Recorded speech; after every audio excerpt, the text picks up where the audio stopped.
Well, good afternoon, everyone, and welcome. I'm Chris Fields Johnson. I'm a technical advisor with the Davey Institute. Welcome to today's presentation on cu-structural soil. For our introductory remarks, we'll hear from Mike Rolban, the president of Wetland Studies and Solutions. Please welcome Mike.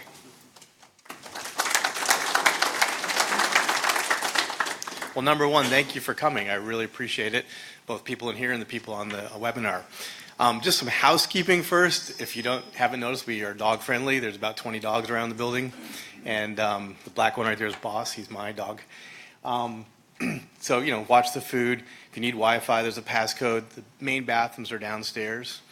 And number one, just to help yourself to food, coffee, whatever you want. There'll be a little reception afterwards. Okay.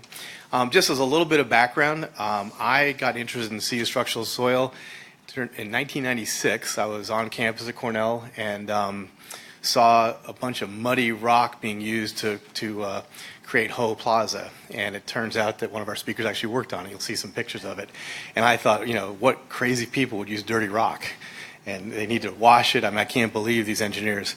So I eventually learned and met with Nina Basic, who invented and patented the cu-structural soil.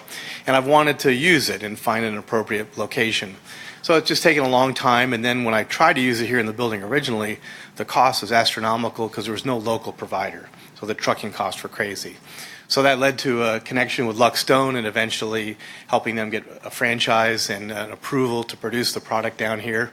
So now we have local production, and I want to use it. So I'm in the process of semi-retiring from wetland studies and teaching part-time at Cornell, and I figured before I go to part-time next year, I'll spend a little more money and build a little example, a patio of structural soil, and start a monitoring program where the Davey Institute, which is part of our parent company that does research and development, will start a monitoring program to monitor the performance, both of the trees as well as the stormwater, and hopefully learn more and help the industry, ideally, in these more urban areas like in Tyson's Corner and Alexandria and other urban centers, start having better trees and stormwater management at the same time. And definitely water quality, and we'll have to work on the water quantity. So with that, I'll turn it over to Chris. And thanks again for coming, and hopefully have a great, enjoyable afternoon.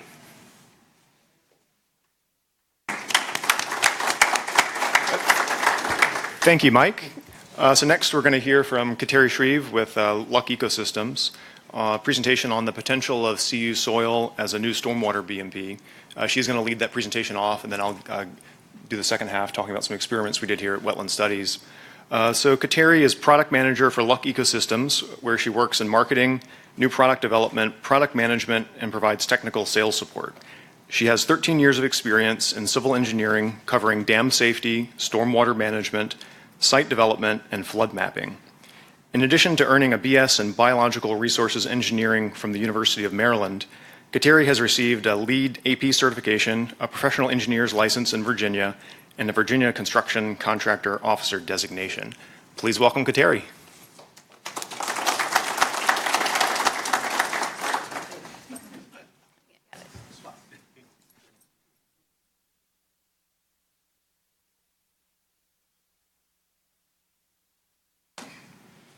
All right, thank you all so much for being here this afternoon. It's very exciting to be here and present to you on this topic. Again, my name is Kateri Shreve with Luck Ecosystems, and it was about 2 years ago when Chris and I and Davey Institute and Luck Ecosystems started to embark on investigating the nutrient removal potential of CU soil to investigate it as an option for a stormwater BMP. And what I'm going to discuss with you this morning or this afternoon to get us started are really the basics of CU soil to make sure everybody has that foundational background on what CU soil is, what its benefits are to urban trees and our watersheds, and as well as what the stormwater credit sort of atmosphere is like in the Chesapeake Bay region right now for considering its use as a BMP. And then Chris will talk about the study that was conducted in the lab to see what the potential was like to remove nutrients, to consider it further as a BMP, and that's ultimately a big reason why we're here today, because of the results of that study. I think it's important to start off by talking about the challenges of growing urban trees, and what that basically comes down to one very important consideration that has to do with soil compaction, and how soil compaction essentially limits the amount of soil volume that is available to grow healthy trees. And without adequate soil volume, obviously, it will lead to unhealthy trees and root systems, trees that are more susceptible to drought and wind, and in addition to that, damaged pavements, which we all are very familiar with. So here's some pictures representing some of those problems. You can see the large surface roots in the top picture happened because there was no volume available for that tree, so it found the path of least resistance between the compacted subgrade and the pavement to uncompacted soil in the landscape area that was adjacent to the pavements. And generally from these pictures you can also see how providing adequate soil volume seemed to have been an afterthought, and virtually there was no consideration given to the trees that were planted here in these locations as to how they would thrive and survive. Here's another good two pictures that represent the difference of what a tree might look like in adequate soil volume versus inadequate soil volume. So the trees on the left in both of these pictures have available uncompacted soils for them to grow and thrive, versus the trees on the right in these photos where they only had the soil available to them in the tree wells in which they were planted. So can we have both healthy trees and vegetated urban landscapes? Yes, that is what cu-structural soil does. So cu soil was developed and patented by Cornell University in the 1990s, and it is considered a structural soil media. And so what it enables users to do is build pavements on compacted cu soil, but the cu soil in its compacted form also provides that adequate rooting volume that's necessary to grow healthy trees. So essentially there's that critical pore space which provides the things that the vegetation needs: air, water, and nutrients. And of course the pavements wind up being protected as well when it is installed and used appropriately. So how does cu soil work? Cu soil is actually made of about a very open graded stone. That's the foundation of what cu soil is made of. It is then a polymer based tackifier called hydrogel is then applied to the stone. It creates like a sticky substance on the open graded stone, and then a clay loam soil is blended in. So the result is that the open graded stone is coated in that clay loam soil.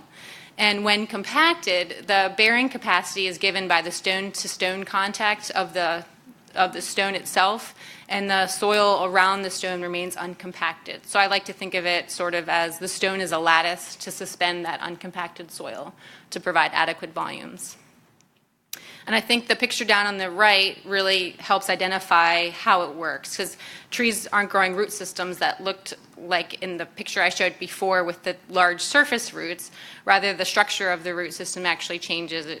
They grow thinner and but robust as they weave their way in and around the structural soil.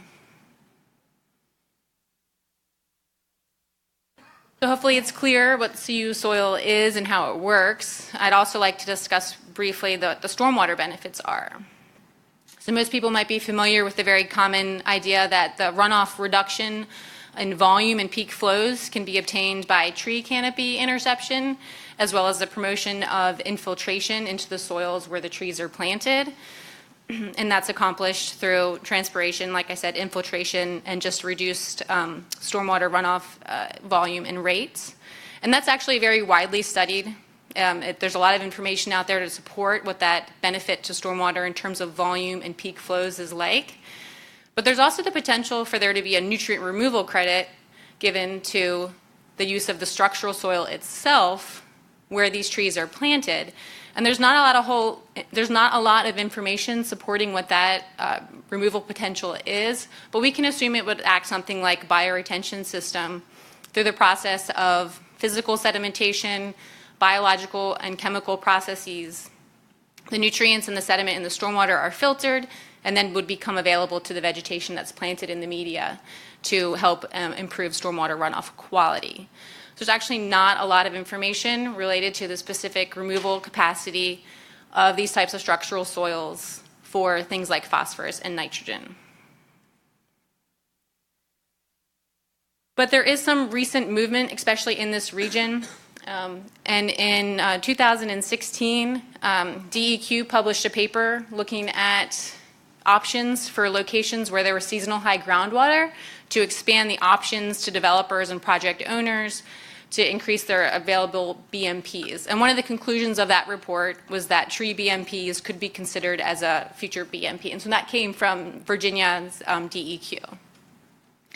Another recent paper in 2017 published by the Center for Watershed Protection reviewed 150 different publications on the stormwater benefit of urban trees. And there was two important conclusions made in that report. One was that the Virginia runoff reduction method was conservative for the credit that it granted for urban trees, and that was provided through reduced curve number only.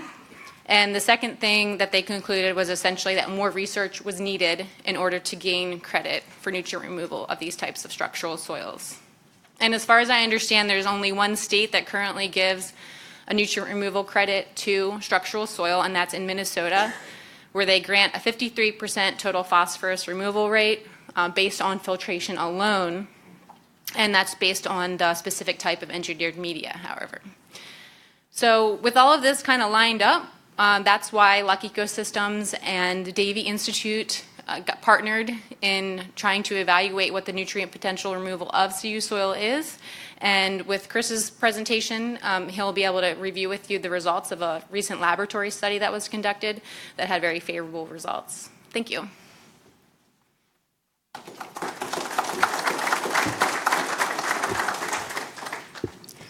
Thank you, Kateri.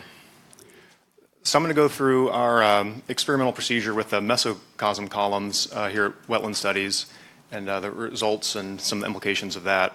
So we had several objectives with this. One, we wanted to look at nutrient mass removal rates for different types of CU structural soil, really focusing on nitrogen and phosphorus, our primary nutrient pollutants here in the Chesapeake Bay region.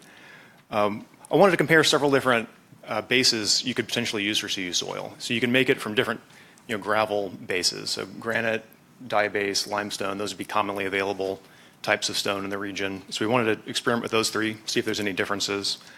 And then compare the soil component in the CU soil to what the gravels were doing alone. So how much more nutrient uptake do you get with that soil component compared to just using the gravel as a base. We had a few hypotheses. We thought that the soil component would be more responsible for absorption than the gravel component. That the limestone would do a better job, particularly of absorbing phosphorus, because you've got free calcium and free carbonates and higher pH, so we would expect more phosphorus removal and perhaps more nitrogen removal as well. And then that the CU soils would also allow water to be held closer to the surface to get a little more of evaporation throughout the year, so you're removing some of that mass of stormwater over time. So that's what we thought would happen. For our methods, we had mesocosm columns down in the bay here. They were 12-inch wide PVC, 36-inch tall. They were all tapped at the bottom so I could control the output. We used NPK fertilizer 10-10-10 and dissolved that in water and then diluted it at different rates to kind of create an artificial nutrient polluted stormwater. And then we were taking subsamples of that and sending it for laboratory analysis for oxidized nitrogen, so nitrate, nitrate, and also phosphorus. So we took the three different types of gravel, the diabase, granite, and limestone, put those in columns, and then also CU soils made from those three types of gravel.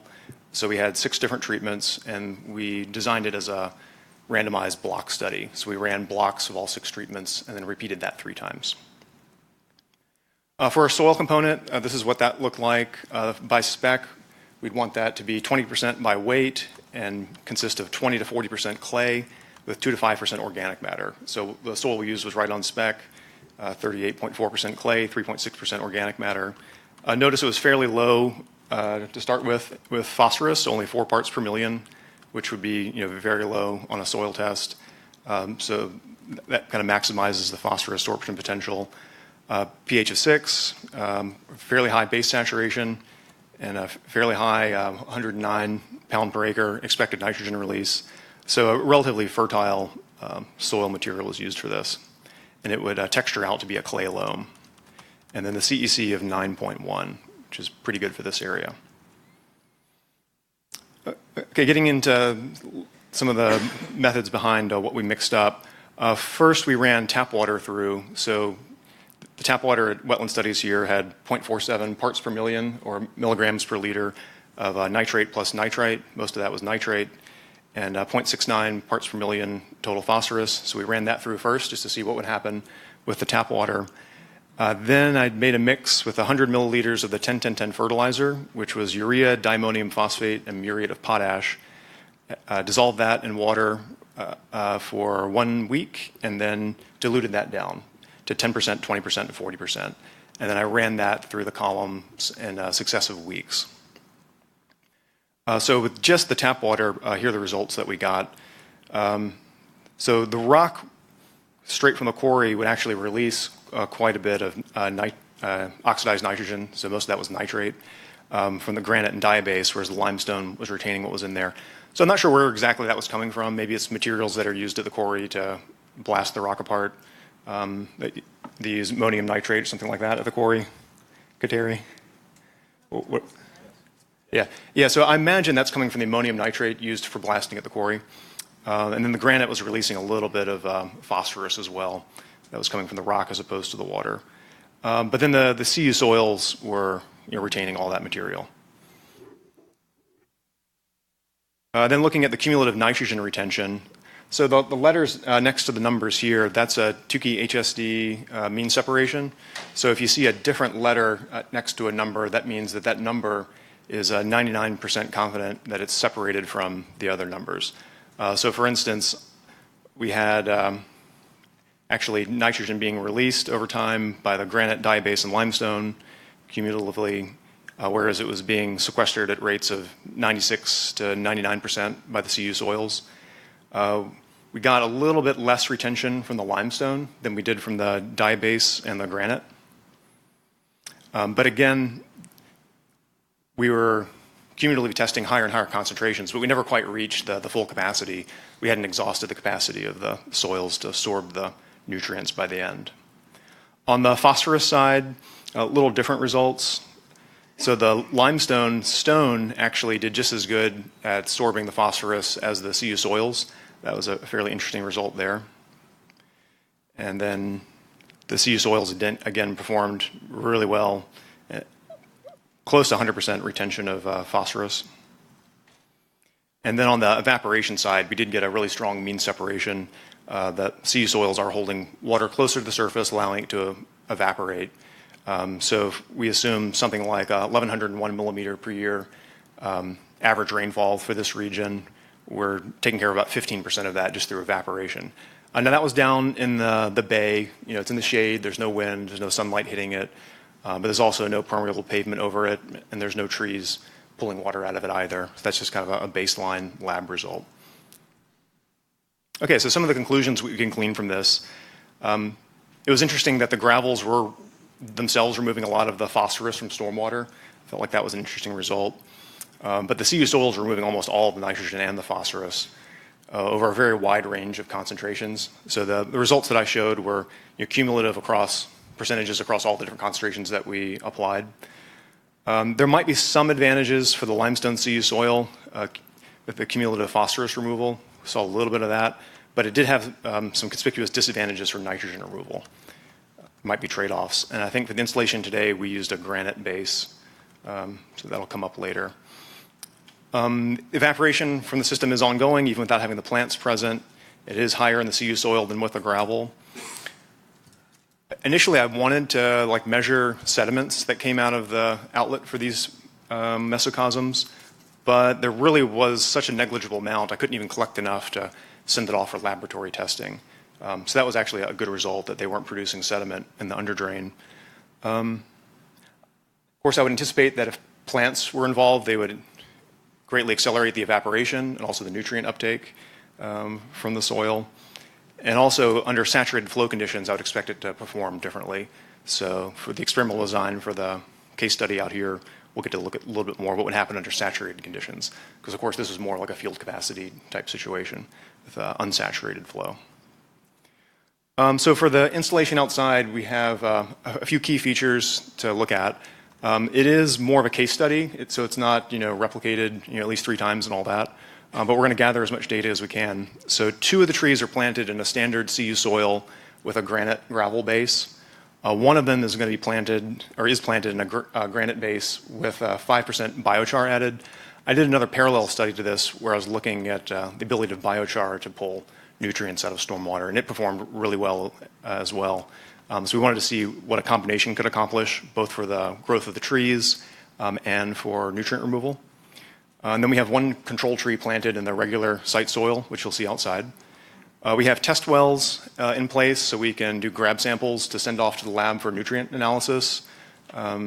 We've got continuous rain data collection, and we'll also have an outlet valve on the underdrain so we can control the overflow, so we can allow water to build up and infiltrate into the subsoil and all that. So what are our research questions for the full-scale study? 1, importantly, how are the trees performing?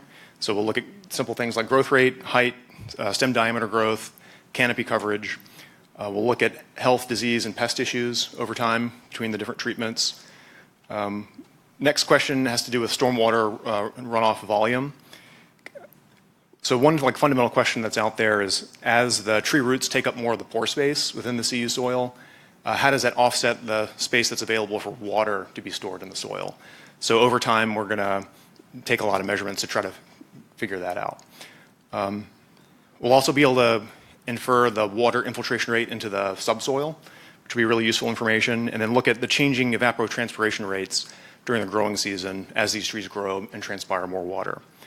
And finally, we'll keep looking at stormwater quality, so we'll be able to get grab samples from the water that's building up in the bottoms of the CU soil pits, looking at nitrogen, phosphorus again. We can look at turbidity coming out of the overflow drain, and also regularly monitor water temperature, so we can see how well the CU soil is moderating temperatures that are going into surface water.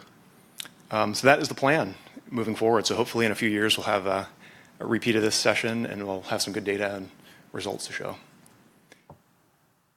And so with that, I think we can take a few questions. We will have the panel discussion at the very end of the entire program.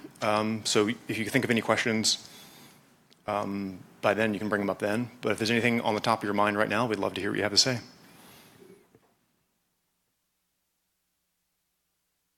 And I think... nutrient uptake, how is that done through...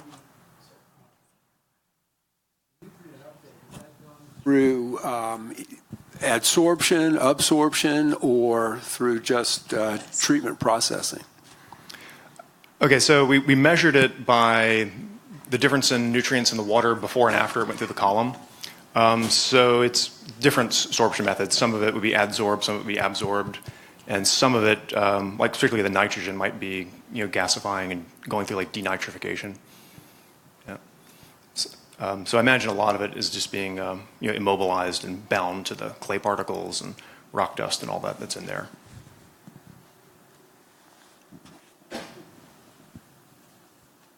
Any other quick questions?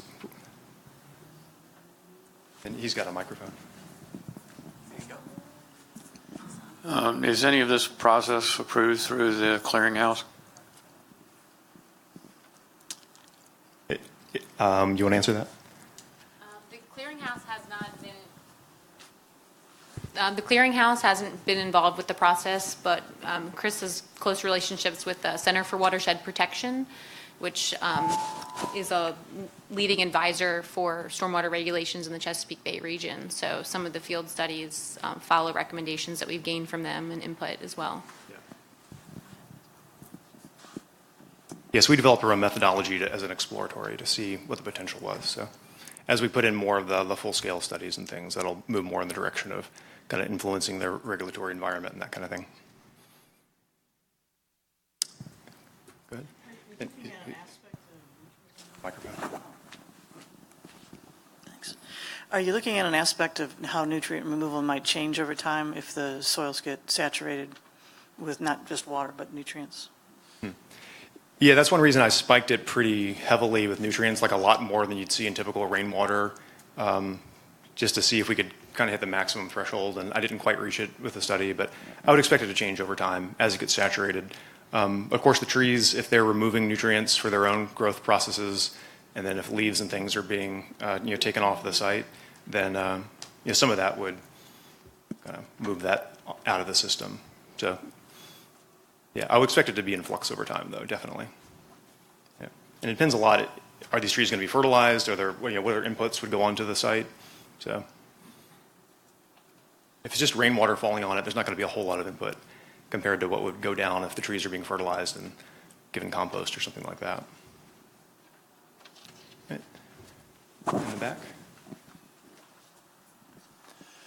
Yes. Has Cornell done any studies on the effects of the salt that may be going through this during the wintertime? Is anyone going to touch on that later? Salt? Okay, yeah, so Andy will touch on that in his presentation later.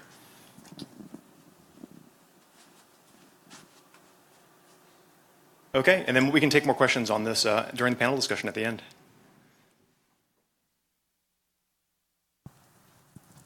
Okay, so next up will be Dylan Connor with Wetland Studies and Solutions. He's going to talk about the implementation of our cu-structural soil patio here at WSSI, which you'll see at the reception at the end. So Dylan is a senior landscape architect with 7 years of experience with wetland studies and solutions. His work at WSSI is focused on incorporating sustainability and environmental stewardship through landscape design. With a strong background in landscape design and construction practices, Mr. Connor routinely participates in projects involving green infrastructure, ecological restoration, and native landscaping. He is a licensed landscape architect in Virginia, Maryland, and North Carolina, Pennsylvania, and Ohio. In addition, he's an ISA certified arborist. And Mr. Connor holds a Master of Landscape Architecture degree from North Carolina State University. Please welcome Dylan. Thank you, Chris.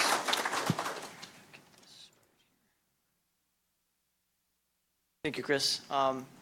Like Chris was saying, I'm a landscape architect here at Wetland Studies and Solutions. I've been here about 7 years, and I think this project has probably been going on about that long since the first time that we originally thought it up. But here it is in the ground, and everyone's really excited that it's finally kind of taken physical form. So first, a little bit about our company, just kind of the brief overview of what we do here. We're a natural and cultural resources consulting firm with expertise in environmental science, engineering, regulatory and permit compliance, ecosystem restoration, landscape design. We have GIS professionals as well as surveyors and archaeologists. And as Chris and everyone else has already said, we're also a part of Davey Company since 2014. So a little bit about why we did this in the first place. So why spend the money on this? Why even bother to go about doing this? Well, we here at Wetland Studies really kind of take pride in this facility and the fact that we like to experiment a little bit. We like to innovate.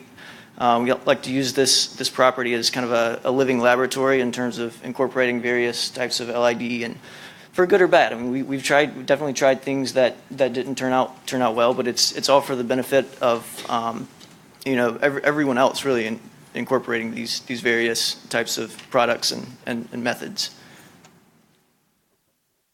So again, a few of the examples of things that we've incorporated around the office, and all of these, like I said, are ultimately for the benefit of the environment. But this particular project was also an opportunity to benefit the people who work in this office. We have a number of nice amenities in the office, and this incorporation of this patio was yet another one of those things that will provide a great benefit for the people who work here. So looking at kind of the overall problem, Chris and Kateri have already mentioned, space in our urban areas is really at a premium to come by. And a lot of the times you kind of get spaces that are exclusive of other uses. I think the tree and hardscape conflict is a great example of that. It's up until recently it's been a kind of a fight, which one kind of takes precedent over the other. And now I think that incorporating CU soil is definitely a way to be able to get combinations of several different uses and benefits within a very limited amount of space.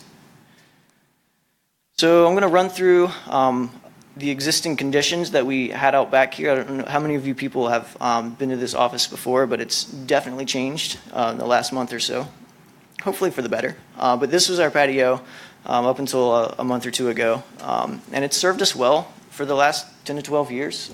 No real complaints about it. Pretty standard entrance to an office building, I would say. There was about, I think it was close to 1,100 square feet of concrete and a little grassy area under a nice hackberry tree. We started running into a few problems a few years ago. The welded wire mesh and the concrete started to wear through. The hackberry kind of got some sooty mold on it and was kind of in a state of decay. It kind of reached its root growth potential being surrounded by the asphalt and the concrete here. The concrete had kind of settled. If you see the bottom left picture here, it kind of settled around all the edges, which left a kind of a tripping hazard all the way around the patio here. You can see the grassy area under the hackberry tree had kind of started to become shaded out, and with all the rain that we had over the summer, it was kind of turning into a muddy mess with employees, constantly walking through that area. So going into the design itself, like I said, this was probably 2013 when we first started thinking about this pretty steadily. So these are kind of the first concept images that we developed, and a lot of this didn't happen, probably for the best as well. But these were kind of the initial thoughts of what we wanted to see behind our building. So you can see on this we had a kind of the cross-section view of what would be happening underneath the surface, as well as you can see the existing infrastructure kind of on the side. So we wanted to kind of grade in from the sides to preserve the infrastructure the best we could.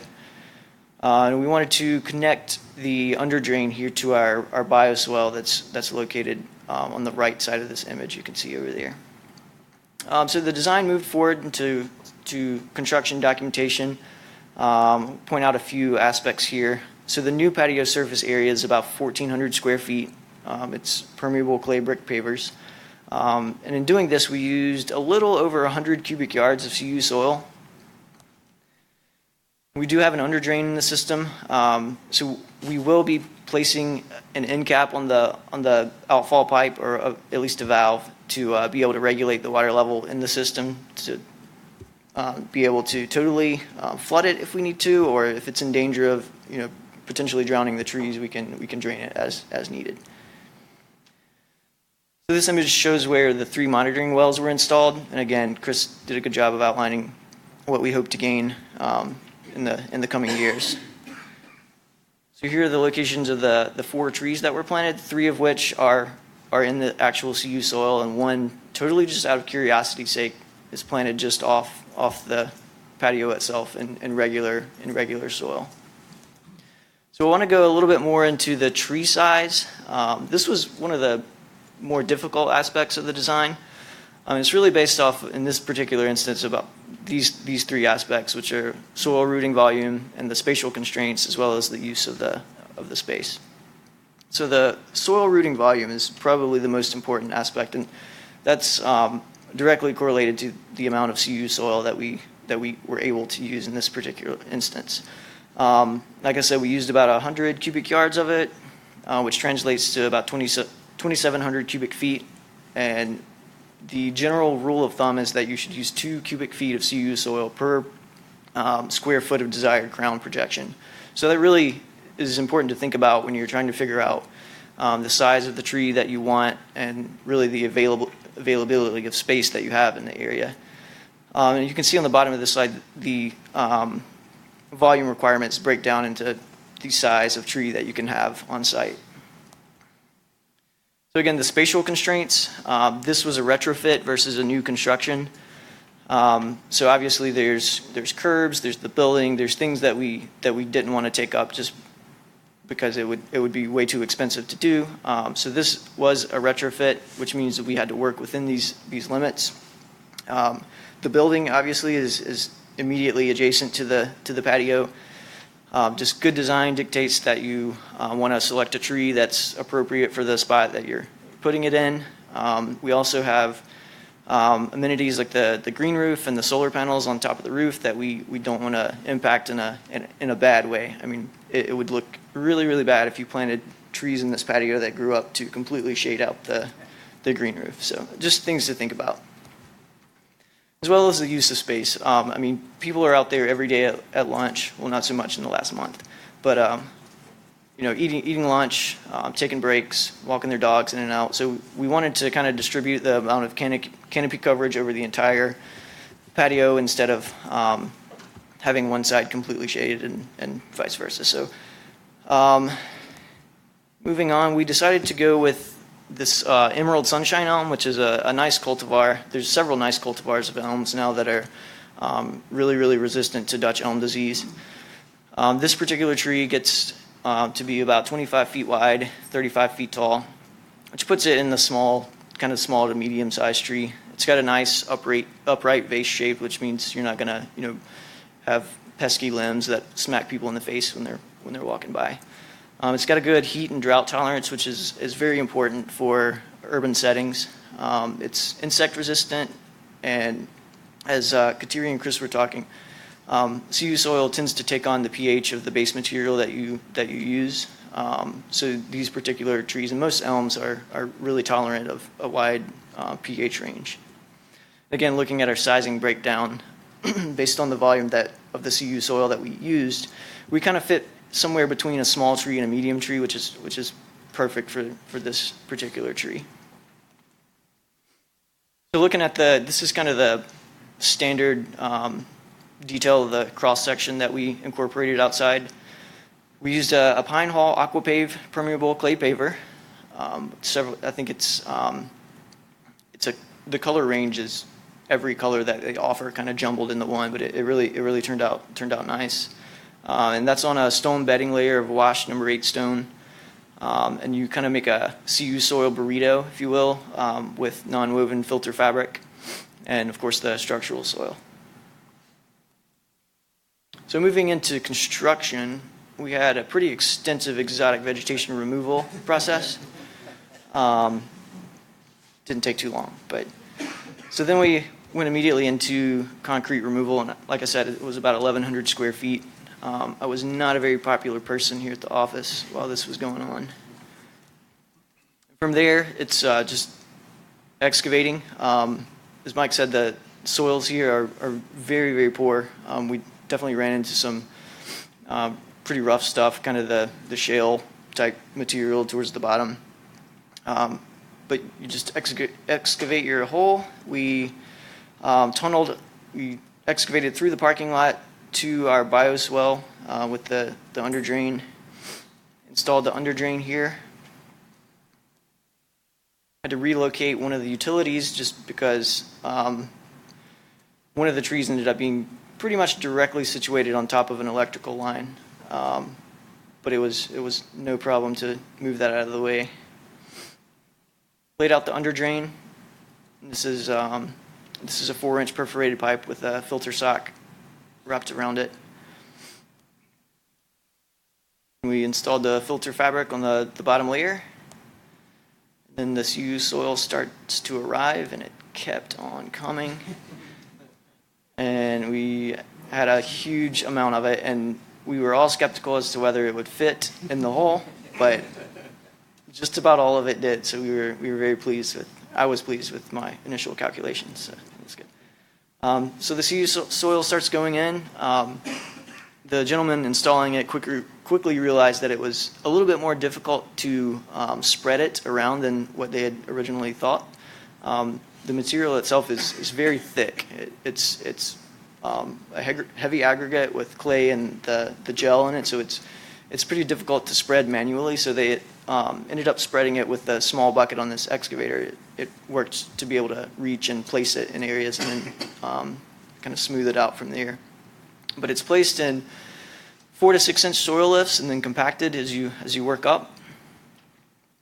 This is kind of the final lift and compaction over the top. Here you can see there's clean outs and monitoring wells protruding there. And then from there we moved into tree installation. So normally you kind of think of your hardscape gets constructed And then the very last kind of cherry on top would be plant installation. But in this particular case, working with permeable pavers, we kind of had second thoughts about doing that because you don't want to get, especially this stuff, when you touch it, it does not want to let go. It's kind of sticky with the gel and tackifier on it. So we didn't want to get any of that clogged in our pavers. So we thought this was a good point to install the trees, and it worked out well. It was a lot easier to dig through than what everybody was expecting. Once you break the compaction, it just kind of folds in on itself, and it was really easy, and it kind of kept a nice formed hole there for the trees to go in. So once the trees go in, it's just applying your top layer of filter fabric. We extended a drip line that we'd had in our landscaping nearby just to apply a little supplemental irrigation for the trees if needed. Odds are that it won't be needed with as much rain as we've been having recently. So once that was in, we put down the bedding layer, and all this went really fast. Set our finished elevation where the pavers would come up to, and then it was just a matter of getting the pavers installed. You can kind of see a piece of the geogrid under these pavers here, and this was a part of the edging that we used around the tree boxes. It was a type of edging where essentially the weight of the bricks themselves hold the edging in place, so you don't have to worry about driving spikes through the CU soil itself. This was kind of the final look of the pavers that went in, and then it was just a matter of placing kind of the aesthetic things with the cobble and the tree boxes and a few boulders placed around, and this was the finished product. And I want to show you guys, we set up GoPro cameras, one mounted to the green roof to be able to keep track of the construction process. This is that video. So the concrete gets broken up. It's not projecting. Well, that's a shame because it's really nice. Only he gets to see it. Yeah.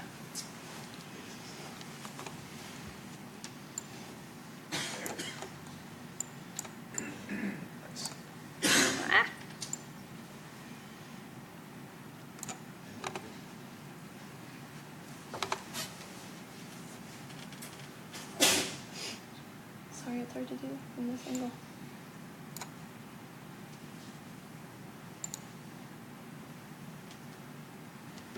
So this was about a 3.5-week process in about 2 minutes, I think. So concrete's gone, tree's gone.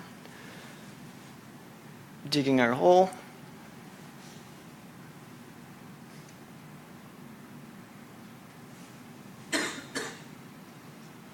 Laying out the under drain.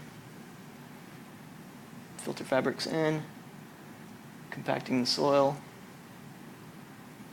Getting close to the top here. This is the conduit for the monitoring system that we'll have in place.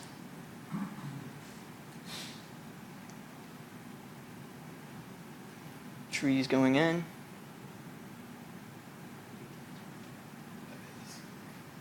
Top layer filter fabric, irrigation, setting bed, leveling off the setting bed.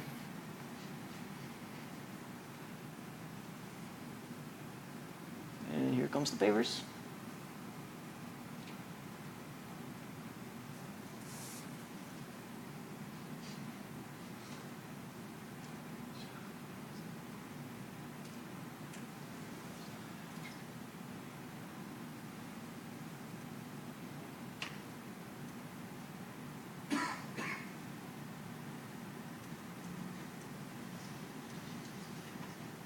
And then once you get the pavers down, they come through and put in the smaller cuts, and then they fill the cracks with a smaller number 9 stone to kind of lock in the permeable pavers.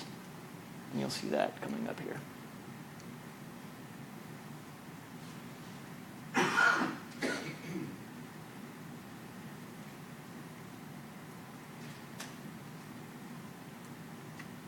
And we're done.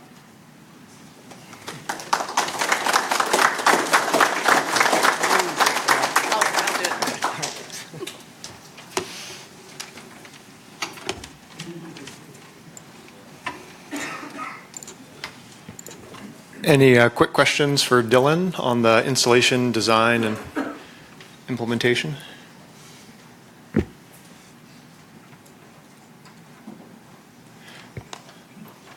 You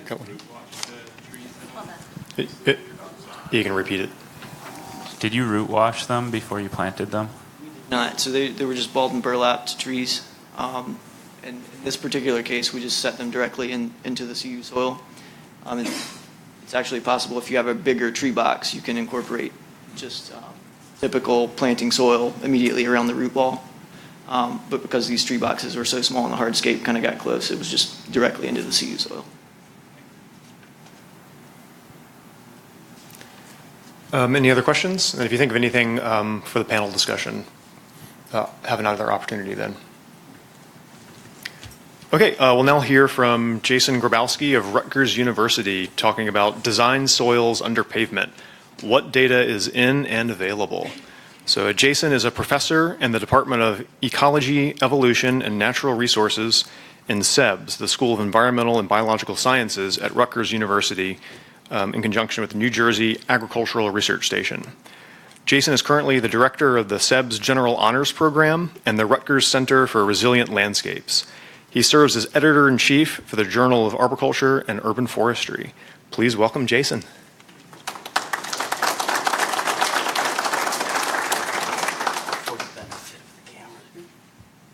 He's going to hide. Everybody on the webinar, they only see little bits here, so I snuck on. So let's yeah, we'll get this moved over. And so you're going to pull up your PowerPoint. Yeah. Yep, there you go. And that looks like it. Is that it? Yep. Looks like we're on. Okay, great. And then if you maybe hit project there. This one here? Yeah, that should bring it up. Oh, well. Help him. No, don't worry about it. You're good? If this is the worst thing that happens today, it's a really good day. Okay, so hopefully we have the mic for the people on the other side of the camera. I'll be looking to the side just so that you understand. My name's Jason Grabowski. I got involved with designing soils back in the early 1990s as Nina Bassek's graduate student, and a lot of the early work constituted my master's and PhD project. So the idea here is that we keep talking about low impact development, but we want to have high impact design values. I don't know how many of you have seen landscape architecture renderings of what the project will look like, and all of the trees are perfectly beautiful, large and mature, and they never quite get there over the next 20 years. And so one of the reasons that we started working on designing these soils is to make sure that we could get those designed endpoints with something that actually also supports the pavement at the same time. And the idea being is water is going to become the most important project that we have in landscaping in the next 20 to 40 years. If you don't control the water in your landscape, if you don't understand water in your landscape, you're not going to succeed in managing your landscape. So it's about capturing the water, staging the water, deploying the water, not just conveying it away from your project. We have to be a little bit smarter with water-sensitive urban design. And the way we decide to do it in this particular type of material is we're integrating the tree root zone and pavement support systems. There we go. And before we talk about with pavement, we're just going to look very quickly at without pavement. This is an 80% stone, 20% soil by dry weight mixture. It's being put down, much like you just saw in the previous video. It's being compacted. In this case, they established turf over it, and this is a car dealership. They did this so they could wash their cars without dust, back spraying back onto the paint job. And they decided to change how they use this area. Cars sell faster off of turf than they do off of asphalt. So they put their tired inventory onto the grass so that they can move and get a turnover on their inventory. And it's a zero runoff parking lot. They can wash their cars with no ill effect. and all the water gets moved back out of the system by the turf root zone. We've seen this picture before. We will probably see it again. Almost everything we talk about with design soils is basically building a matrix or a skeleton and then filling a portion of the voids within that aggregate skeleton with a viable horticultural product. In this case, we usually use a clay loam soil determined by USDA soil classification. A lot of the early work that we relied on when we were designing these things came out of the 80s by Art Spomer. And it basically talks about you have large chunks and little chunks, and you try to build a mixed design so that you hit a sweet spot where you have the functional components still being the aggregate, but you maximize how much soil you can use for the root system. And over we keep seeing this, whether it's coarse sands or in this case, aggregates up to 2-inch in chunkiness, usually very blocky, not very platey. We can get about 20% soil in there. Almost all of the early work was done in small containers, and what we found is that the engineering tolerances are more sensitive than the plant response tolerances. So the idea here is if we can make it so that it fits engineering protocol for load bearing and for behavior, we probably can grow a tree in it, because trees as living organisms are incredibly resilient. They can grow in a lot of really weird places. You'll notice that there will be a lot of citations on this. The idea is you can upload this as a file, and you'll have all the citations to find the actual data if you're so inclined to see the original work where it was published. Initially, we were looking at a California bearing ratio of 90 plus. That means that roughly 90% as strong as the Los Angeles freeway base. In the end, most of our early testing showed that you could land a 747 on this stuff with zero deflection of the material. It's built for the pavement. It just happens to be good for the plants as well. But it's not optimized for the plants. This is a negotiated mixed design. Early papers suggest that in a 2 or 3 year containerized study that things went really well. So based on those containerized studies, we did institute several field studies that we'll talk about in a little bit. Also for load bearing, Canada decided that they were very interested in it early on the western side of Canada, British Columbia. A gentleman, a consulting arborist named Mike Mills, had this material used in Canada, and the way that they tested load bearing is they had the engineers come out, they put a test panel in, they put a crane footer on it, and they started moving cranes. If they couldn't get the crane footer to move the soil, they figured it had decent enough bearing capacity that they could put a sidewalk on it. So that's not publishable data, but there is some experience showing that if you over-engineering it for loading, you can certainly put a sidewalk on it, and you can also build enough factor of safety in it that you can put a fully loaded emergency vehicle on it without cracking the pavement. That was our design tolerance. That was the goal in the initial design. Now, how about water capture? This is that whole plaza that was mentioned at the beginning of the talk. And on the tip of that tower in the background is where they hung a pumpkin. And they still don't know who or how they got a pumpkin on top of that tower. It's the closest Cornell's ever had to a decent MIT engineering prank. I was going to point that out. What you're looking at is a trench of designed soil all the way up that pedestrian corridor, and you have sheet flow of the water interrupted by tree opening areas. All of the books for the Cornell bookstore go up and down that particular pedestrian corridor in the worst possible time for loading.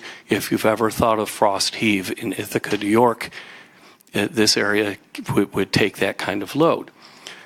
And about the same time, we published in a book called Trees and Construction this process of interrupting sheet flow on the parking lot so that you can take the water out in several small chunks rather than accommodating it in one large chunk as far as ingress. And those are our collection ports so that we can get water into the root zone in a passive way. But you don't want to put a incredibly high curbing on that so the water runs around the tree openings. You actually have to let the water get into the tree opening. We were worried about water, and I am so happy to see the study that was here in the second speaker. Chris's work is probably the first work where we've really had a focused look at water behavior in these soil designs that I'm aware of since some of the weird stuff that we were doing back in the day. When we think about water design properties, most of you are engineers. I think how many engineers in the room? Yeah, look at all of you folks. Probably the most engineers I've ever talked to at once in at least 15 years. In any case, we're talking about infiltration, getting it in, moving it about inside. That's going to be our permeability or conductivity, depending how you want to write the equations. How much can we hold in that volume is very important, and we're going to be talking specifically about as it's being designed. We don't have much data over time. We did talk about that over lunch, and I thought that was a really good conversation. And we can develop that at the round table if we want. How fast out? That's going to be limited by what's underneath your design soil. If you have the ability to have deep drainage, you'll get deep drainage. If it's going to be compacted with a 33-ton vibratory roller with a sheep's foot or something and essentially seal it, it's going to be sealed. You get to choose that in your design as far as your subgrade. How fast out is going to be determined by the subgrade, and then what's left for the plant after natural drainage, that's going to be our plant available water holding capacity. Everybody cool with those terms? Okay, good deal. So we had 3 studies over the late 1990s and early 2000s where we actually did these in compaction permeators in a geotechnical engineering lab at Cornell University, and then 2 planted studies, one at Cornell and one down at University of Florida. A lot of the papers that you see in the literature base on design soils, they talk about moisture use of the trees. They talk about maybe transpiration capacities of some of the trees, but they don't actually directly test the hydraulic behavior of the compacted materials. And that's what we're really hoping to get more work on. But we did publish this. It's up at the top left-hand corner. We do have a paper in 2009. Basically, you can get water into this material very quickly. So if you have a permeable pavement, you're not going to have a backup of ingress and infiltration by the subtending material being a structural soil or a CU soil in this case. Once the water gets in the system, it's going to act very much like a well-graded sand. That's based off of full Proctor and full modified Proctor compaction on cylinders that did meet a CBR of 100.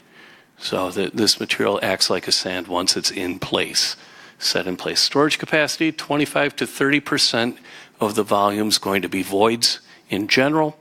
Of that, you do have your drainage and what's left after natural drainage. If you have unlimited drainage out of those 30% voids, 7 to 14% of that volume will be plant available water, which means that we can start talking about water budgeting for the plants that are going to use that in their rooting volume. It suggests that you could do this as far as setting up sponges to accept the water quickly and stage the water so you can deploy it in plant transpiration. You can put it on the edge of the parking lot, as you see on the lower right-hand side here. And the idea is if you have a 3-inch storm, you could figure out how big of a canopy you're going to support, multiply that by how many trees you want to have nearby, and you can actually build a water budget transpiration over 10 days versus how much water in a 3-inch storm you would capture over an acre of parking lot. And you can run the thing. You could now, though, take that and put the root zone underneath the pavement and stage your sheet flow interception and change the preferential parking behavior because people tend to like to park in the shade.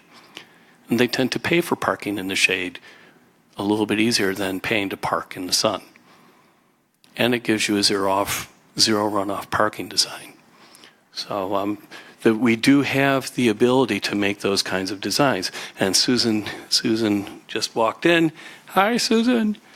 And so she'll be talking about some of her work at VTech, and they do have a very nice webpage, and I know it works because I looked up the link this morning, and it's a perfectly functional link. I encourage you to look at it because you have a lot of data and information there, and it's free. Being a cheap academic, you can understand why I'm very happy that this is free. But the problem is that trees take time. Here we have a design that was put forward to the EPA in a student design competition. And they researched the transpiration rate of your ambient silver linden, and they built a parking structure around intercepting all of the rainwater in their storm event and keeping the water and staging it out over 10 days. And you can build these things now, and you have the data to back it up. There is one problem, however. We don't plant mature trees. We plant small trees. So one of the bigger conversations we need to be having is, what is our vegetation community going to look like to provide the engineering service of transpiration from day one and transition it to those design trees by year 2025. And so that's a really interesting design conversation. I encourage landscape architects, any landscape architects in the room, any landscape architects are also botanical specialists. See, that's what we need to be training. Okay, the fact of the matter is we need to be building teams of people to answer these questions.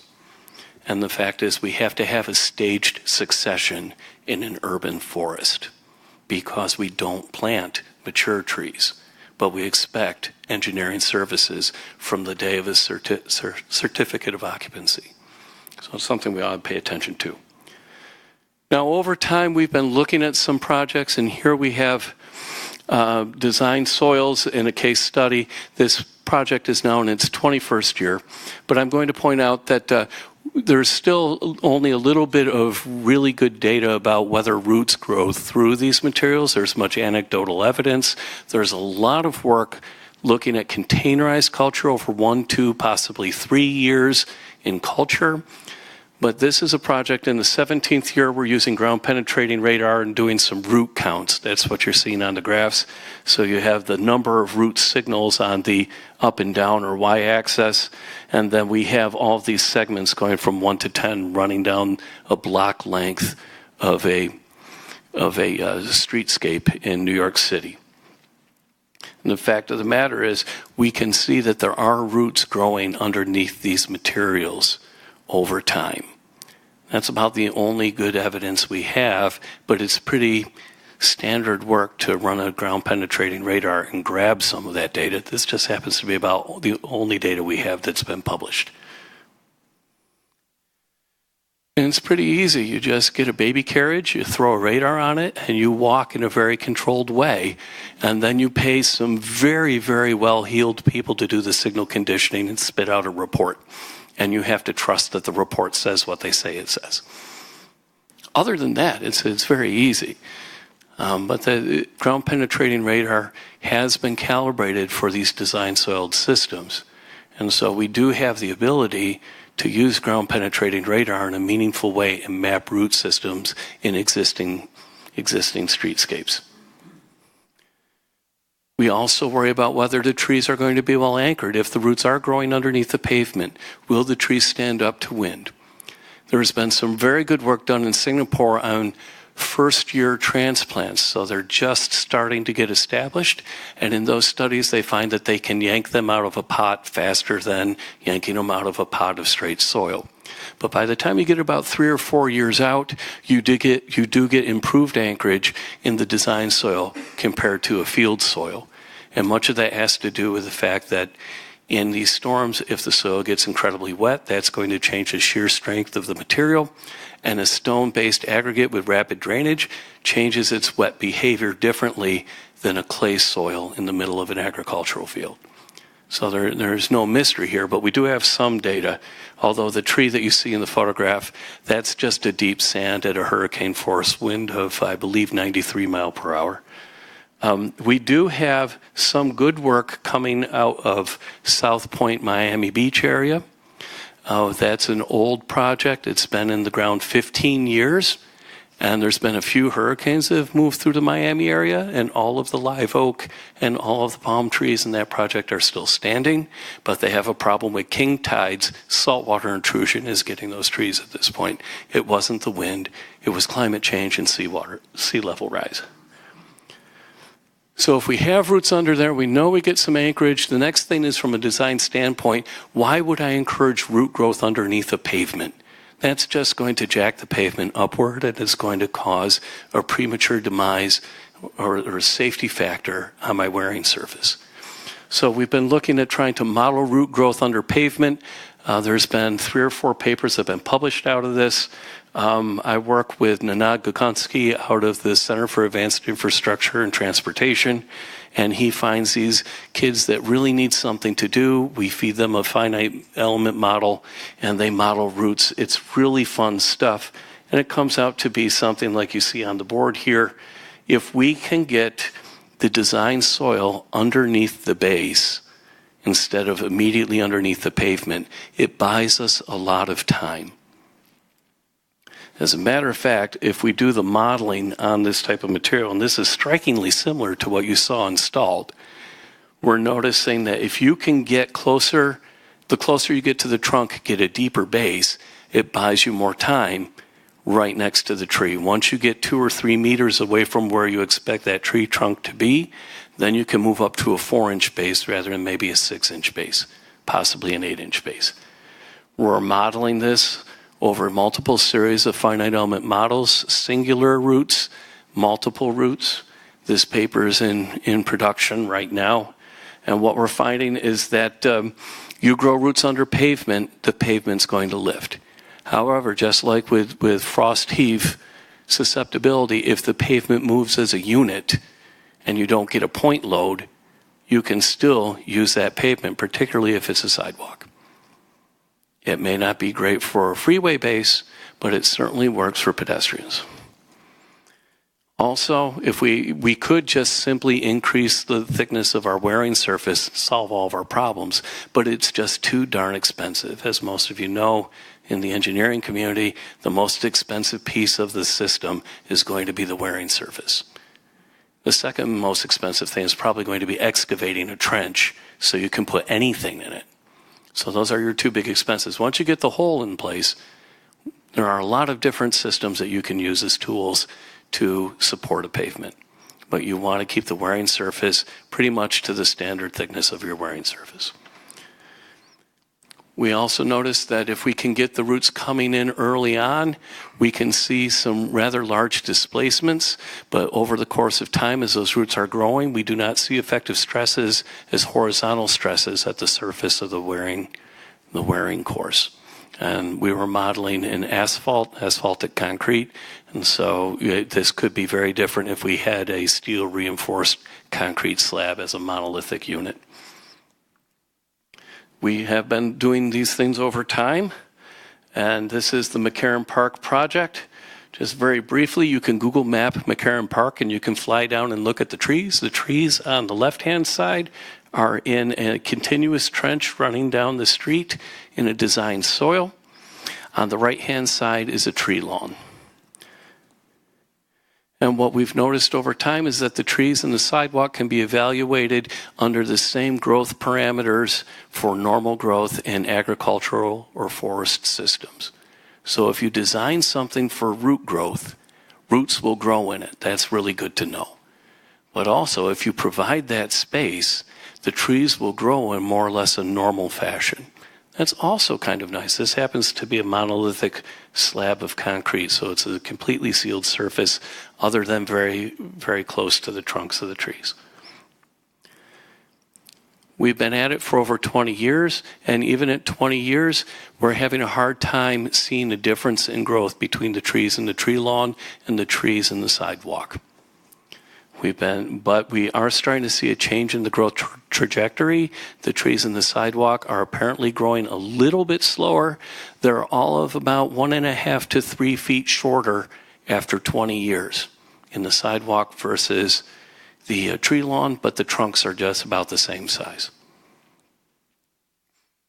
There are other studies that look like this. There's a very interesting study coming out of Singapore where they've done the same kind of project that you just saw with McCarran Park. I believe they're in year 7 of their study.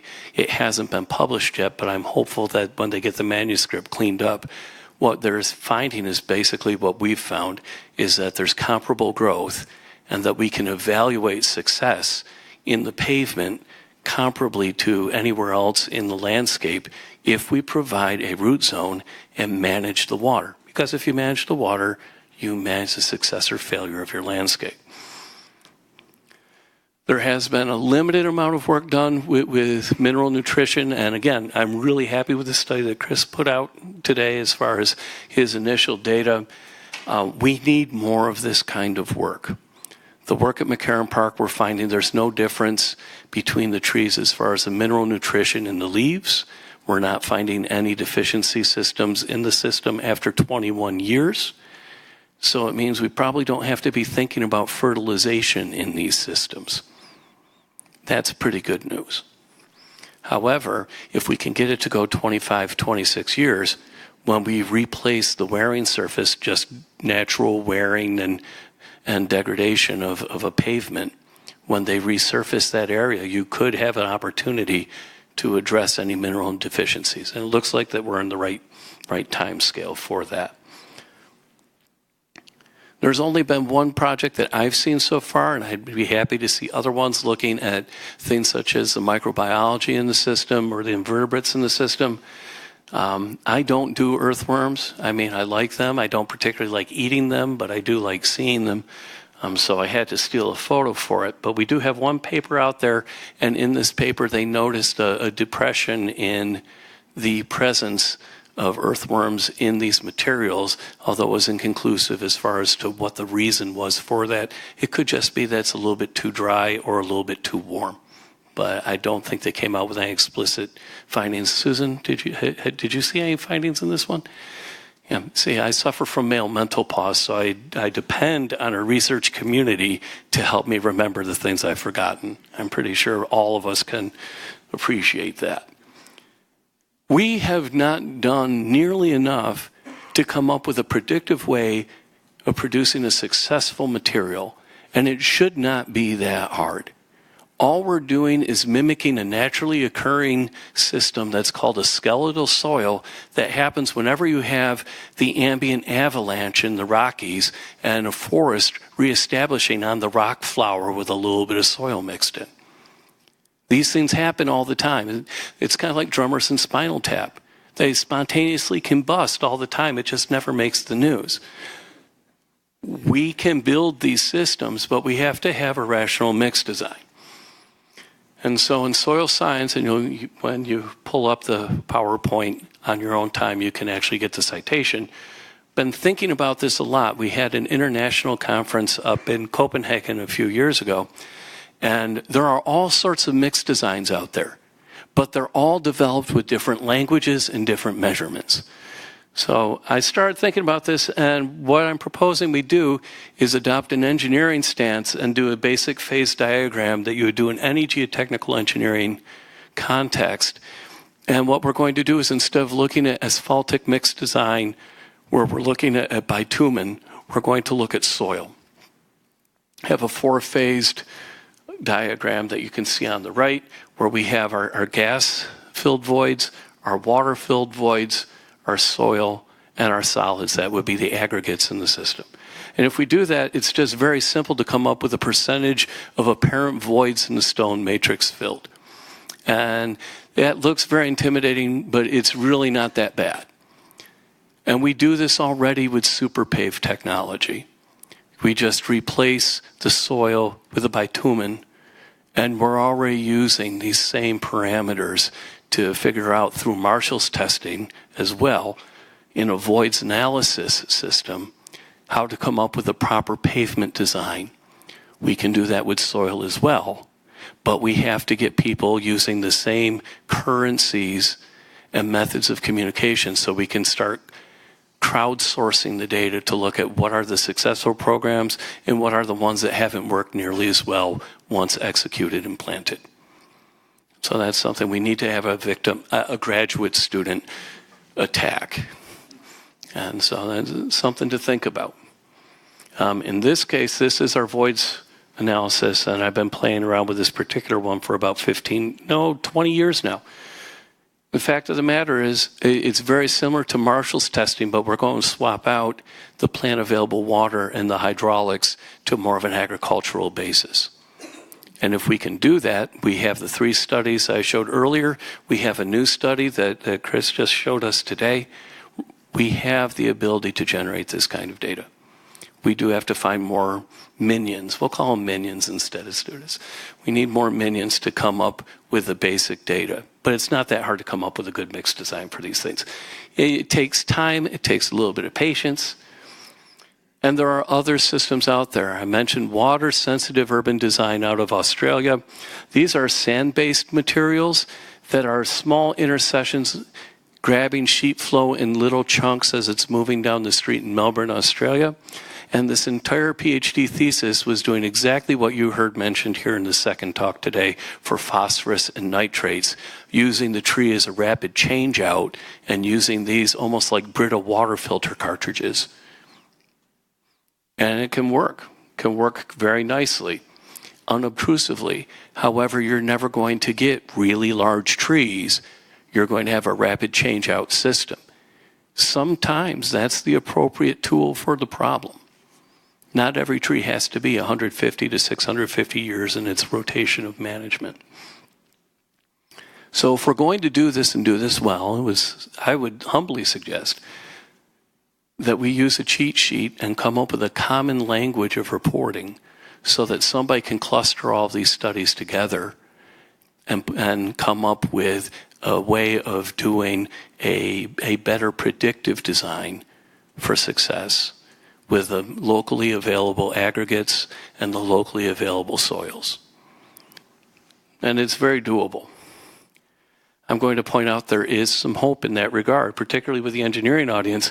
This is a really nice paper out. This is a dissertation out of Edinburgh looking at optimizing hydraulic performances in permeable pavements. There's also another one coming out of Australia. This one's pretty short for an Australian dissertation. As far as I'm concerned, these people know how to write, let me tell you. Incredible work coming out of there. And this student is looking at tree success and failure along a working streetscape in South Australia. There's also a cool book out. I'm just throwing this stuff out here because it's something that you may want to look at over time. There's several people that have very incredibly good chapters about soils in this particular handbook of urban forestry. And for the content of that book, it's actually surprisingly affordable. So I would look at this book very seriously. And even good-looking, balding Polish people have chapters in it. I think that's really good, too. And with that, we'll take a couple of questions. Or are we over time? We're good. I've got a couple minutes. Any questions?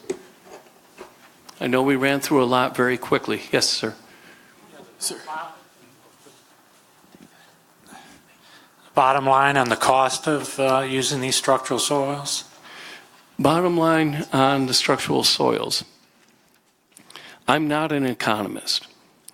It's going to be more expensive than doing nothing and accepting failure.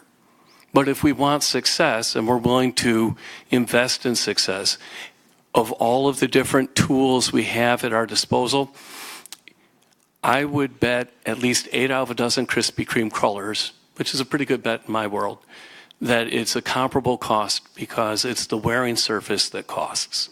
It's the excavation that costs. And anything you do is going to involve the excavation. Now, when you put a new product down, like a designed soil, there's going to be a short period where it's going to be more expensive, but we've seen the market drop once it gets established. But I've seen it reported as being less expensive than some of the other systems, some of the hard infrastructure systems like the plastics going in. This particular blend versus some of the other design blends, I don't know as if there's been a really good cost-benefit accounting on those. Should be done, but I don't think that this is a barrier. The difference is if you do nothing and you like failing, keep doing what you're doing. If you want something that succeeds, particularly in the long haul, you got to pay up front. And this is about as cost effective as anything else. And this actually has data behind it showing that it works.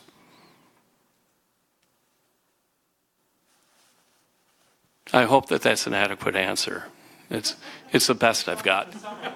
Yeah. Yes. Yes. Yes, you.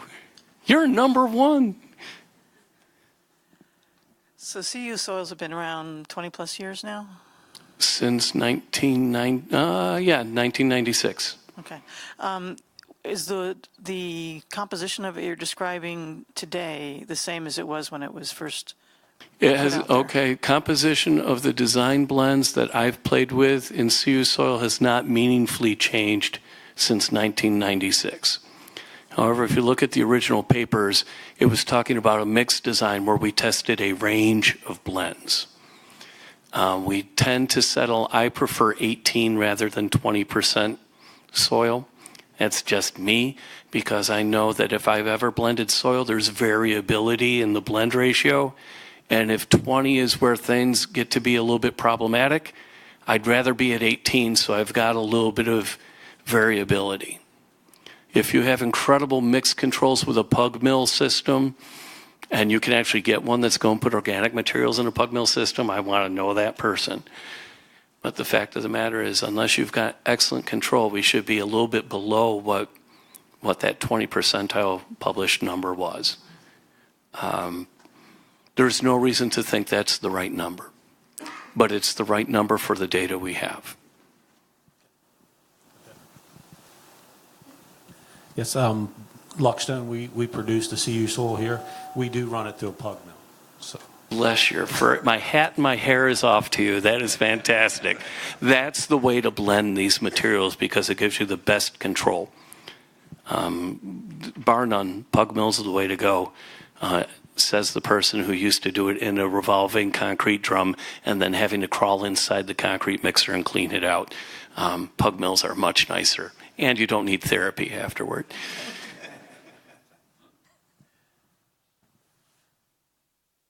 Okay, thank you, folks.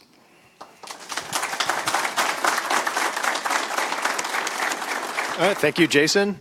So we're on break for 15 minutes. So I know we started about 5 minutes late, so let's go to 2:45. I think there's going to be people doing tours of the building. There's lots of different features here you can take a look at during the break. Will they be out the door waiting, tour people? Okay, great. So yeah, so just meet outside the door here to get a tour of the building, and we'll see you back at 2:45. Thank you.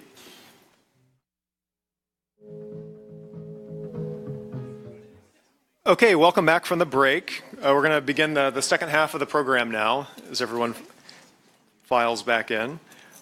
We're going to hear first from Andrew Hillman with Davey Resource Group. His talk will be on a case study, a parking lot with traditional asphalt, porous asphalt, trees, and CU soil after 13 years of limited maintenance. Andrew is the Northeast Regional Business Developer for the Davey Resource Group. He was the city forester for Ithaca, New York, and oversaw the installation of many CU soil projects. He has a BA in biology from the State University of New York and served as a commissioned officer in the United States Naval Reserve. So please welcome Andy. Thank you. Thanks, Chris. I'm glad everybody came back in after seeing how beautiful the day was and the landscaping and the roof here. So we're going to talk, shift gears a little bit. I'm clearly the non-academic up here. I come from public works background, and I was city forester in Ithaca. The reason I moved there in 1995 was the opportunity to work with then students like Dr. Day and Dr. Gaboski and of course Nina Bassick, who was my mentor for many years. And we built this really cool parking lot in Ithaca, and Susan Day and Jason Gaboski and Nina all played major roles in it. And my role was from the public works standpoint. We built it and immediately put it on the deferred maintenance program. So if you have maintenance questions, I can tell you that we'll look at that. So thanks for coming back in, everybody. And this slide, I saw Nina Tuesday, and she gave me a couple slides, and this is one of hers, and I thought it was appropriate because it is a solution, one potential solution to our stormwater problem.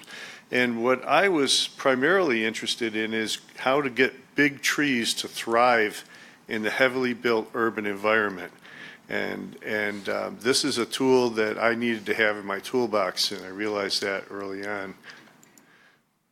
I told you we're going to see another load-bearing slide. So again, this is how cu-structural soil works. The first time I ever heard the term, I know there's a lot of engineers here, but the first time I heard the term gap-graded was from Jason, and you know, it's the same. Essentially, you have one size stone and one size particle. There's no aggregates in the middle, and the porous asphalt basically works the same way. In our area, we have limestone, and so that's what we use. So when we're using a limestone base, and you've heard some interesting things about remediation of pollution and stormwater with limestone versus granite. We use it because it's available and cheap, but it does affect the trees that we can choose. So I needed to find trees that would be tolerant of high pH. In some cu-structural soil installations and concrete sidewalks, I've seen pH as high as 8.1. So, you know, you've got to pick trees that are tolerant of a wide range of pH. And in this parking lot that we'll look at, you'll see that we did that. And we didn't have a pug mill, but under Jason's help and Nina's help, my crew became pretty adept at mixing cu-structural soil. And we didn't have a license, but as long as we called it research, we could do as much as we wanted to. And my crew really got into it, and so we mixed up. I think I must have overseen the installation of thousands of cubic yards of cu-structural soil and planted scores of trees, not hundreds of trees in the material over the years. Oh, sorry, Dr. Day is going to show this one later, but this is what we want to do, right? And this is a little fancier than the parking lot that we made with geotextile and base course. You're going to see that what I did was basically dig a hole and put structural soil in it. If you want to see roots growing through cu-structural soil, I highly recommend you go to the Urban Horticulture Institute website, and there you'll see a video that I co-produced with starring Jason and Nina from back in 96 or 97. And then there are 2 sequels to that. And I'll say the original one has an original soundtrack by Jan Nigro, who was brother of the late, great Laura Nyro in the Rock and Roll Hall of Fame.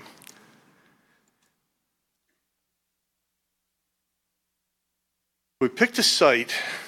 We're looking around, and Dr. Bassick wanted to build a parking lot, and I had a spot in mind, and this is the along the flood control channel in the city of Ithaca, right next to a waterfront trail, and people wanted to have a trailhead here.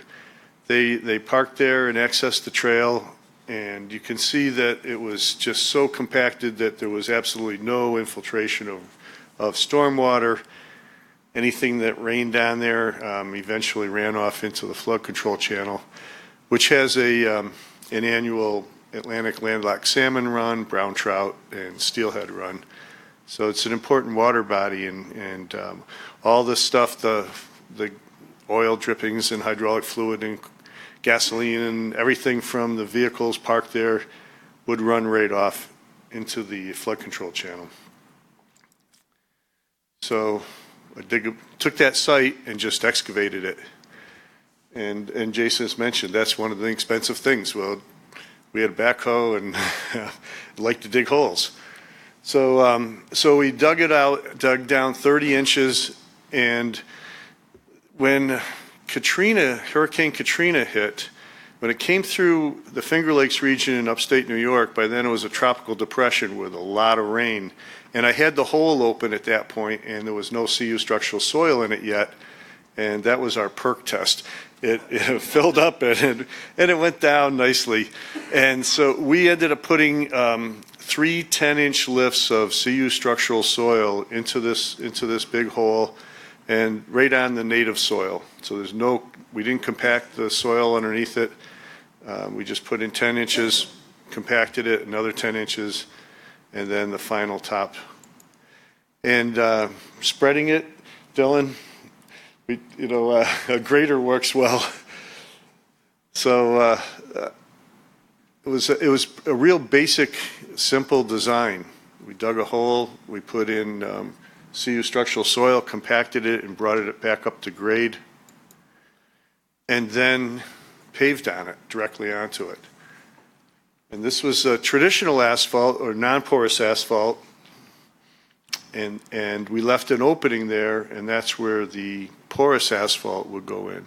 So we wanted to combine porous asphalt and traditional asphalt for research purposes.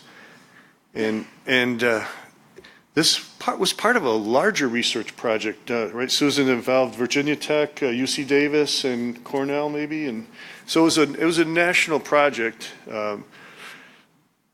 One of the things I want to point out here is, for future references, see this strip right along here. This is between the waterfront trail and the parking lot itself, and that was where cu-structural soil was left daylighted, and we just covered it with a thin layer of mulch. And that turns out to be an important part of the function of the parking lot years later. After we put it's always raining in Ithaca, you know. It's so nice when the sun shines in Ithaca. I mean, not for me, I've seen the sun before, but for the children. So it's kind of a neat shot because of you can see how different that porous asphalt looks when the rainwater's sheeting across here. What we wanted was that every bit of water that fell on that parking lot or ran into it from the street stayed there, didn't make it into the flood control channel any longer. And this is just a shot of where the porous asphalt butted up against the non-porous or traditional asphalt. And we didn't seal it, we didn't do anything, we just put it in there and rolled it. And you get a good idea. Now back then, I could go there with a truck and a garden hose and just run it right on that porous asphalt. And it took every bit of water that came out of the hose pretty quickly. Several years later, this is what that seam looked like. I think this is about 4 or 5 years into the project. So once it was down to plant the trees in it, we simply took a saw cut. One of the things we wanted to do is figure out how could we do this, how could we grow big trees in a parking lot without giving up parking spaces? And that's always the argument. That's always the give and take. And so we just took a saw and cut a fairly narrow strip right into the asphalt and dug it out, just like Dylan was showing. With a pick and a shovel, it comes out pretty easily once you break into the structure, right, Dylan? And then we planted bare root accolade elms directly into it. And so we've heard about the elms that are out here, and we'll look at it, or some of you have seen that already. These are accolades, very similar. It's a hybrid elm. It's a cross between Ulmus wilsoniana and Ulmus japonica, so it's an Asian elm hybrid, but it's highly resistant to Dutch elm disease, elm yellows, which is very common in our area, and insect resistant, pH tolerant, all those things that we were looking for. So we wanted something, and I planted hundreds of these in urban environments and had really good success. So and Nina agreed, so that's why I was allowed to do it. And so her students are planting those trees directly into the structural soil, bare root. And you can see how beautiful it looked. Now, we used tubular steel. We fabricated these tree guards ourselves. So steel is the most recycled material on the planet. The guards were recycled rubber, the curb guards there, and so we were trying to make a very green parking lot. And so the trees were planted in, Katrina was 2005, so this shot must have been spring of 2006. And you can see they're just leafing out. And we just striped the parking lot. Everything looked gorgeous, put in put in some nice mulch. And then there hasn't been a lot of maintenance done since then. So you'll be, hope you're not shocked that you see the condition. But what we'll see is that this thing's working fine today. Several years later, just another shot of showing how the elms were growing, and we were getting very good growth. Everything looked healthy and green. And just to give you an idea of where it is and what it looks like, if the parking lot, it's not apparent, is right here. Those are the elms right in this area. And of course, water used to run across that compacted area, across the waterfront trail, and directly into the flood control channel. And today there are no pipes, no outfalls, no catch basins, nothing like that going into the waterfront, into the channel any longer. And then the trail is very highly used going along here. By the way, there's a bridge down here, and it has a replica of 4 towers, and one of them is the McGraw Clock Tower that famously had the pumpkin on top of it. Nobody knows how it got there. So one day, one of my tree trimmers and I went down there to this replica, put a ladder up there. I climbed up and I stuck a gourd on the top. Broad daylight, cars were going by and everything, and that turned out to be a mystery in the Ithaca Times for a while. And it was at the same time the pumpkin was up. Don't say we don't have fun in public works. So again, just to show, the use, and everybody wants to park in shady spots, and like Nina likes to say, we can put the park in parking lot. We can create parking forests rather than parking deserts. We know how to do it successfully, treat stormwater and have trees thriving in them. See, people really love it. It's still a beloved trailhead. Now, you still those tree guards we made, and the reason I really wanted to make some robust tree guards is because trees were a really important component of this system, and you invest all that time in growing a tree, and some dummy with a truck or a plow or whatever can set you back 10 years. And this guy with the Stratus, his passenger door didn't lock. And I figured this out over a period of several weeks why he was parking there like that. And I'm 100% certain that if that tree guard wasn't there to keep people from breaking into his door, he would be using the tree to do the same job. And so one thing, when we placed the guard, we made it so that if it went over all the way, it doesn't really look like it in this shot from this angle. It's a little distorted, but it wouldn't hit the tree trunk. And sure enough, I just took this a couple weeks ago. So I went down there when the remnants of Hurricane Gordon came through just not too long ago. I went back down to the parking lot and took some pictures in the rain, and I wanted to see very unscientifically how the porous asphalt was working still at this point, because to my knowledge, the Public Works Department has never run the vacuum sweeper over this parking lot. It gets salted regularly. We have a lot of, we have frequent snowstorms, but not a lot of snow, and a lot of freeze-thaw cycles. So we use a lot of salt, but no sand. And it's still working after 13 years. And when we talk about the life of an asphalt parking lot, it's starting to get to the point where when I met with Nina earlier this week, I said, first I was thinking, let's go down there, measure, see how it's infiltrating water, then run a vacuum sweeper over it and do it again and see what happens. And I thought, better, and then let's take all the asphalt out and rip it all up and look where the roots are, and then we'll put new stuff back down again. So we'll figure out how to do that. I don't have the same abilities since I'm no longer with the city, but they might go along for that ride. And somebody brought up salt, and I'm not going to talk about the chemistry of it, but I can tell you that it's salted heavily, and those elms are fairly salt tolerant.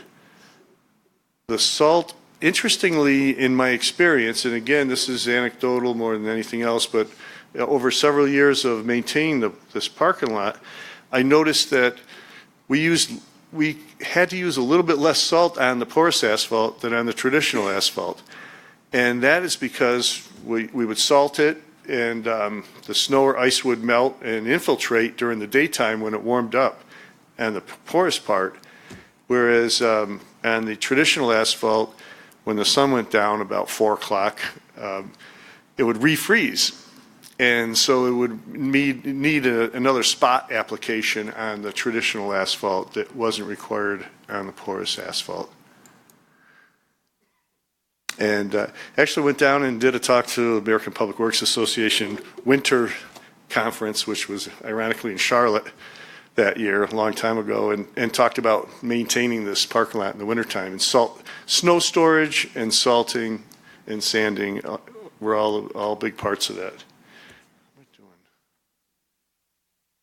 Couple more minutes. So every spot's a shaded spot if these people just moved over one. So my friend Gary Raffel, Jason mentioned, is doing ground penetrating radar with Nina on some of these sites. And that baby carriage is about 2 feet wide. And so what they did was they took the non-porous side and the porous side and did some runs about 2 feet apart. And that's the one on the left is the non-porous, the one on the right is the porous side. And in the non-porous asphalt, when they hit the roots, those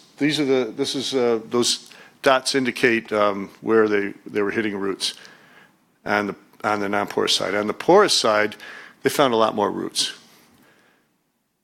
Another graph that shows that is red is a higher density, and this is the non-porous side with the ground penetrating radar, the 2 trees in the middle, and then this is the porous side. So they're definitely finding more roots in the non-porous asphalt. And although ground penetrating radar is really cool and scientific, I'm into ripping it up. So I want to go in there and tear it all out and take a good look.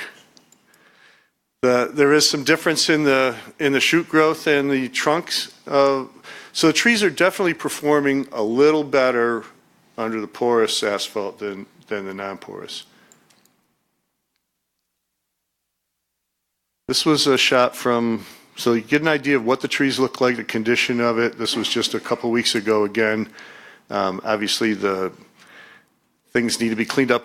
I'll say they did just recently restripe it, and I think after I took some of these pictures, they went down and cleaned it up and painted the tree guards again. But between the walkway and the parking lot, we put in a little bridge of porous asphalt to keep the water from sheeting across the non-traditional or the traditional asphalt part, and then running across the waterfront trail and getting in. And so anything that makes it that far hits that porous asphalt and goes right in.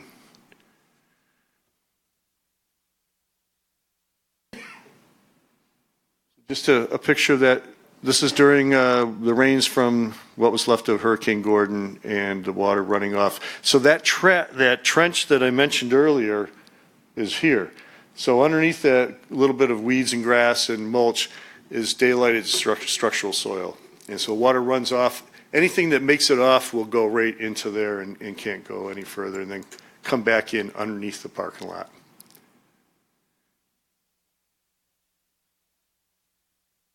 And that's a little bit closer shot. And then this is my scientific test. Now it's raining. It's a little hard to tell that it's raining, but it was coming down. It had been raining for a couple days with the remnants of Gordon. And so I just took a gallon of water and went out there in the rain to the porous asphalt and just started pouring it. And honestly didn't know what to expect, but what I found is that even after 13 years of very limited maintenance, the trees have been pruned, they've never been fertilized or watered. Maybe we watered a couple times that first year in 2006. And the parking lot, although the city has a vacuum street sweeper, while I was there, there was never a need to use it. And after, that was first several years of it, and afterwards, probably nobody's really just hasn't thought about it. But turns out that it still seems to be working fine after all this time with very little maintenance. So we've seen no no frost heaving, no potholes are evident anywhere in the parking lot. The porous asphalt still takes water, and the trees are thriving and doing better under the porous asphalt, although they're thriving under the traditional asphalt as well.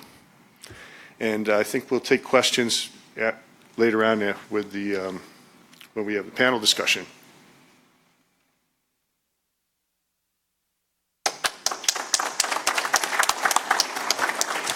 All right, thank you, Andy. Okay, we'll now hear from Susan Day with Virginia Tech.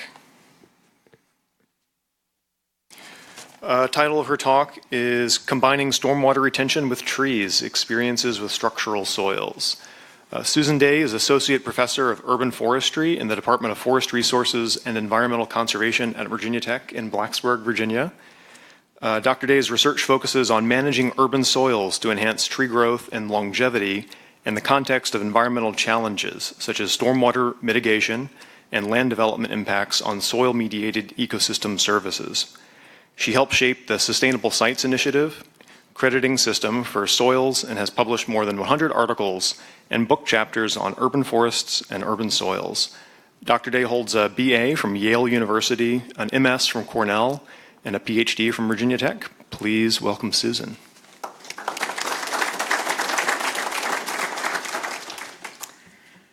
Well, I have the distinct pleasure of going last, which means I don't have to explain how structural soils work, which is great. So there'll be no load-bearing pictures this time. But what I am going to talk to you about is just kind of our experience at Virginia Tech when we had a research project that Andy alluded to that was a three-university project that Virginia Tech led, and involved Cornell and University of California at Davis. And this was between 2004 and 2008, roughly, and that was sort of the first time we were really exploring the potential of storing stormwater beneath pavement in these structural soil reservoirs with trees. And so I'm going to talk to you just a little bit about that and just show you what we found out. So at that time, I guess I had to be pretty close to this, don't I? Kind of like that? Okay. At that time, we didn't have nearly as much distributed stormwater management as we have now. I mean, we had detention ponds and so forth. And so, this is the inn at Virginia Tech, and that previous slide here is the detention pond going with it, right? So every time we're building land, we're also building big detention ponds that are taking up a lot of space, costing a lot of money. Yet at the same time, we have all these lovely parking lots, and they're just sort of wasted as far as, and I love that what you said, Nina says, put the park in the parking lot. It's a great phrase because we really do have potential to make those parking lots a lot more meaningful as vegetated spaces and as stormwater management tools. Okay. And so these are just other examples. This is a park in, this land was donated to the town of Blacksburg, and it's like a 9-acre park. And because there were so many stormwater problems in the town, they ended up converting more than half of the park into a stormwater management facility. So it's just eating up a lot of land, and I'm sure you're all familiar with that. So this idea of combining multiple uses into one piece of property has a lot of appeal. And at this time, this is in Massachusetts, we're seeing a lot of places like this, where this is a stormwater detention facility in a parking lot, but there is no trees, and there were a lot of concerns about putting trees into stormwater management facilities. And I know people have talked about, you know, whether they might tip over and some of the root conflicts that we have.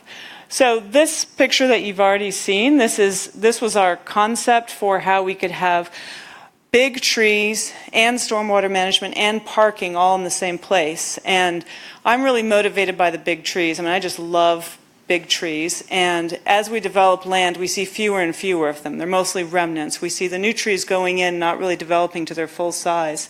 So we have a lot of potential through design to create opportunities to have bigger stature trees for the future.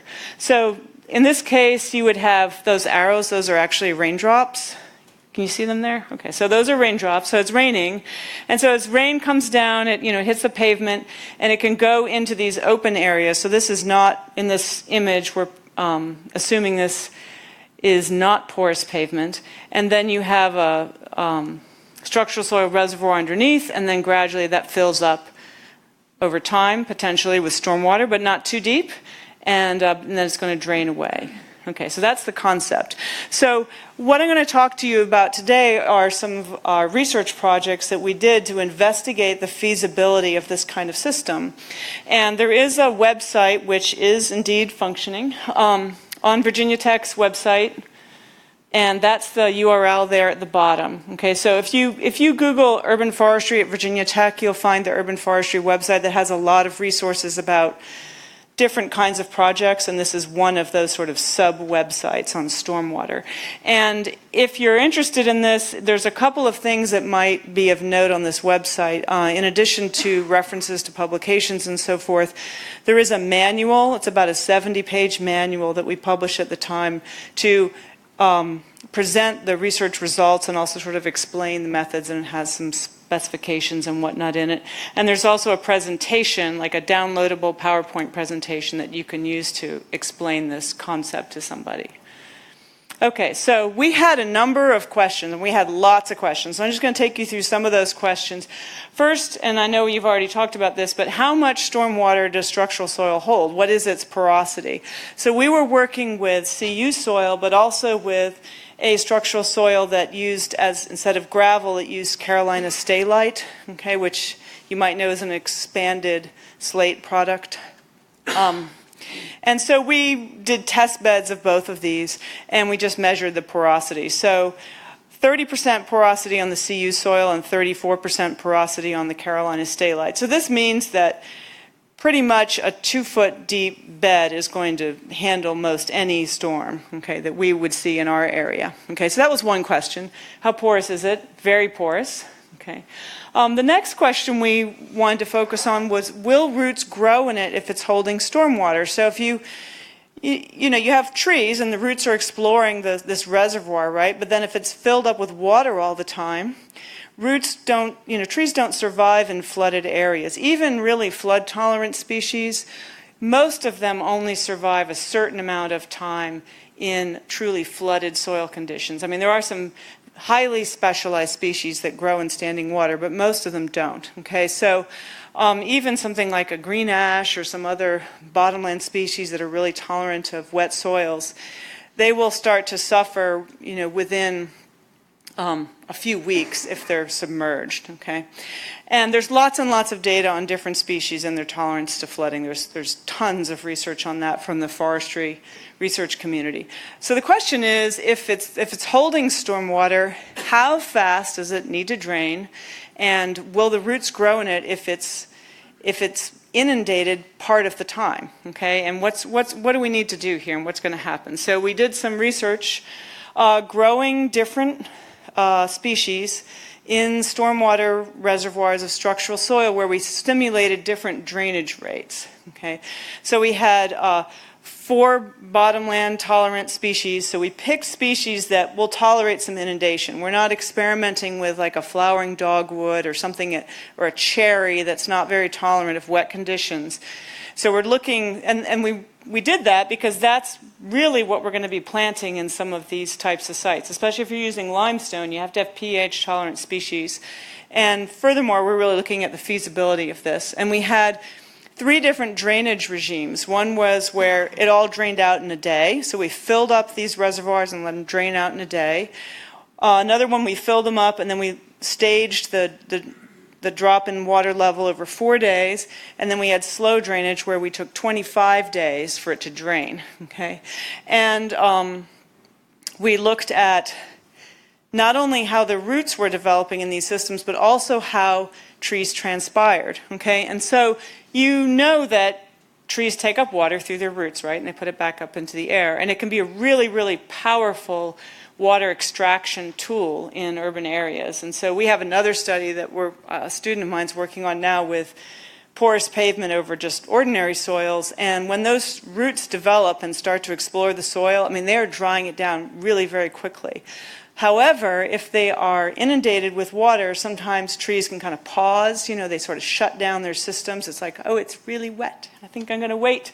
So one of our questions was, are they going to continue to transpire and pump water out of the system if there's a lot of inundation? So we mixed up our structural soil. We put it in these pots. We imposed these regimes. We sealed off the tops because we're measuring transpiration. We didn't want any evaporation. We had these little valves where Julia Bartons, who was she's now the urban forester for CAL FIRE in the northern part of California, but at that time she was a master's student at Virginia Tech, and she came out every day and turned all these little valves by hand. So she was a great student. And there they are, all lined out. And so the first thing we wanted to look at was, how do the roots respond to this system? And so this graph here shows you on the left is the slow drainage, the right is the middle is moderate, and the right is rapid.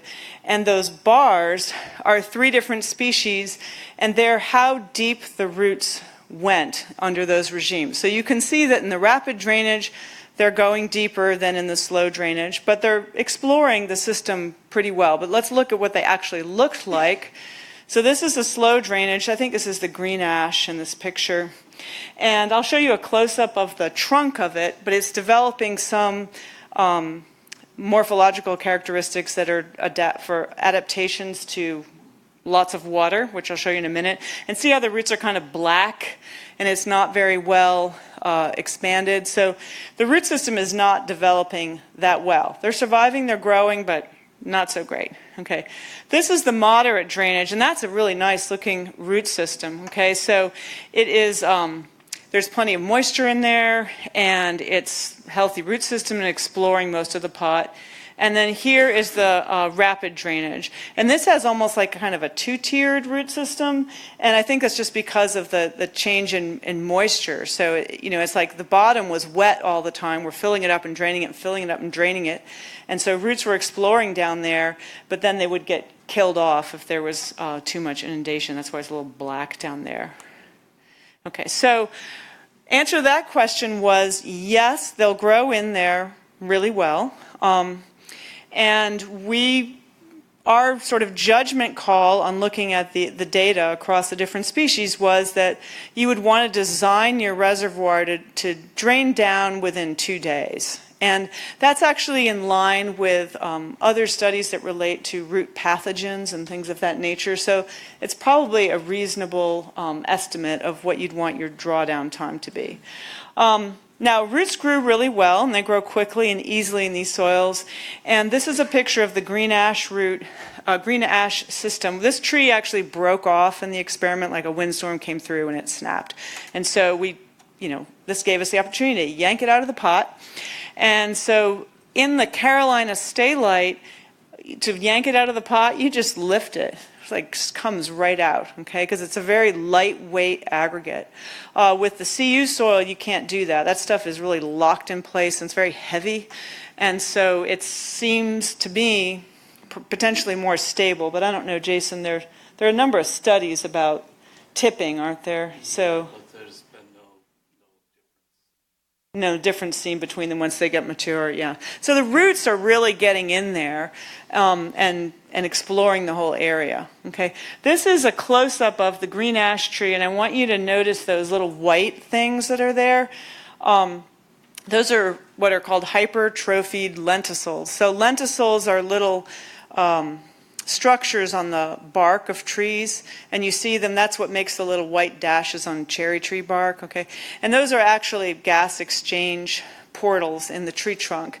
And when you have inundation and you have more water than is typical, trees will sort of make these kind of extra corky looking lenticels in order to exchange more oxygen with the atmosphere. So that's what that is. So we're definitely seeing in the slow drainage system, we're seeing definite effects of too much water.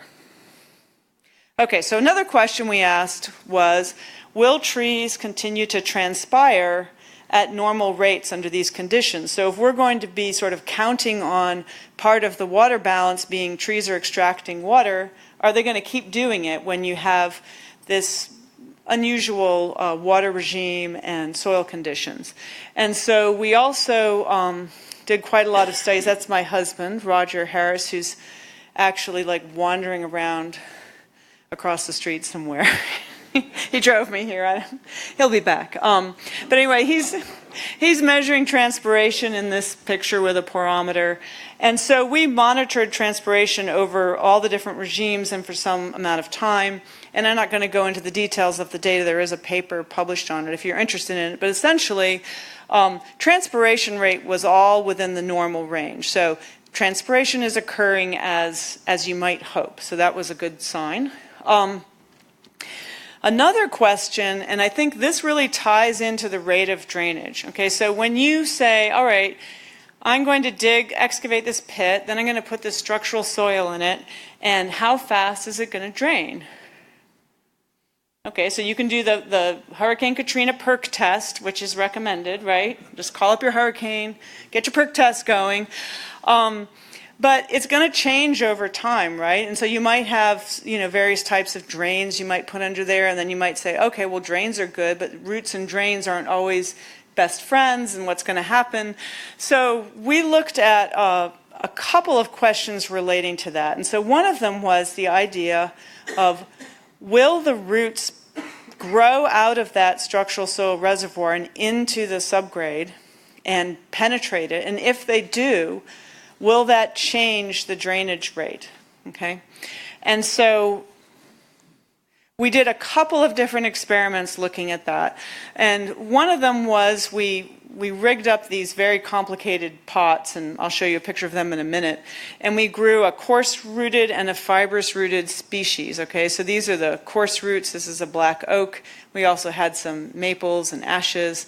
And we made these little cells in pots and had this compacted soil around it and watered them, and then we looked at root penetration through the layers and how that affected drainage. Okay, so what we were looking at is, how has it changed whether you have a tree or you don't have a tree? So half of these pots had a tree and half of them didn't have a tree, and we were looking at changes in drainage. And what we found was the saturated hydraulic conductivity increased when there was a tree on an average of 1.5 times, roughly. Okay, so it did over time increase drainage, and that's to be expected. I mean, a root makes a tunnel, and if you have compacted subsoil of some type that's very slow to drain and you just poke a hole in it, well, that's what you'd expect, right? So that is in fact what happened. But then we wanted to make another test because let's say that you might also be putting a geotextile down on the bottom sometimes. There's some discussion about whether that's useful or valuable. You didn't do that, right? No. And so it seems like it's not necessary, but let's say you did. And also there's the thought that if you have soil that's that compacted and that deep in the soil horizon, and now it's all wet down there, are roots really going to grow into that? Okay. Now, I do a lot of research with compacted soils. That's really my main research area, is soil compaction and root interactions with soil compaction. And what happens when you have a relatively high clay content in soil is the wetter you get it, the softer it gets, right? So, if you're like going to a pottery studio and you're throwing a pot, I mean, you're working that clay, no problem. Then you put it to dry and it gets hard. It's just like it's the same thing out in the soil world. And so When the soil is dry, roots can't get in there because they're just pushing their way in, okay? And when it gets wet, it's soft. And if it's a species that tolerates really wet conditions, like the ones we're using, then they can push in there while it's soft, okay? And so we hypothesized that this would happen in this system. You have the water in the reservoir, and it's like keeping it wet down there, keeping it soft, so it's actually going to make it easier for some of these species to penetrate deeply, okay? So we did another experiment where we, in containers here, we had these big containers about this big around, and this is kind of a diagram of it, and we made a compacted subsoil in the bottom. We put some geotextile in there, and then we made structural soil, put that on top, and then we inundated it, and we had sort of water coming out the bottom, and we had this system at the top where we could do measurements of saturated hydraulic conductivity. Okay, so what happened? In fact, the roots penetrated right into the subsoil. So this is the bottom of the geotextile, and these were green ash trees. And when they penetrated into it, okay, so we're comparing the ones with trees and the ones without it, the water moved through the system 27 times faster. Now, okay, this is a little fun with statistics here because 27 times very, very little is not necessarily a huge amount, but it was pretty fast, okay? So they started to drain what I would call pretty normally as soon as the roots got in there. And before that, they pretty much just stayed flooded because we had really compacted this clay subsoil and it was pretty much dammed up down there. So it didn't take too long for the trees to go in and penetrate that and change the drainage regime. And another thing that we observed was this is a woven geotextile. And so when we had it on the bottom, and then of course we put the structural soil on top, right? And then we're compacting the structural soil, driving some of those pieces of gravel with their sharp angular edges into the geotextile and causing little tiny tears in it. And we worked with Joe Dove, who's a civil engineer at Virginia Tech on this project, on the whole project. And he used to do a lot of work with geotextiles, and you probably all know this, but this was new to me. So he said that, you know, they're all designed so that they're expected to have a certain amount of tear and maintain whatever level of integrity that you anticipate. And so I've always sort of thought, you know, I bet you could really design geotextiles just for these purposes, like for these tree purposes, to let roots go through. Because every place there was a tear, that's where you see a big bunch of roots. And the smaller roots are the ones that are coming through completely intact fabric. But like that big bunch down there, I don't know if there's sort of on the right there, that's where there's a tiny, tiny little tear in the fiber. Okay. All right, so that was useful information. Our next question was, well, how fast does a reservoir need to drain? As I said, we sort of determined it needed to drain about, down in about 2 days, but you're going to have these changes over time, possibly with roots increasing it. And so 2 days, we want 2 days. So how do we know if we have drainage that fast? And I think one of the things that we sort of investigated was the lateral movement of water through these structural soil systems, because if you took a test in like 4 locations in the bottom of one of these excavated pits, you may or may not have any water moving through the system.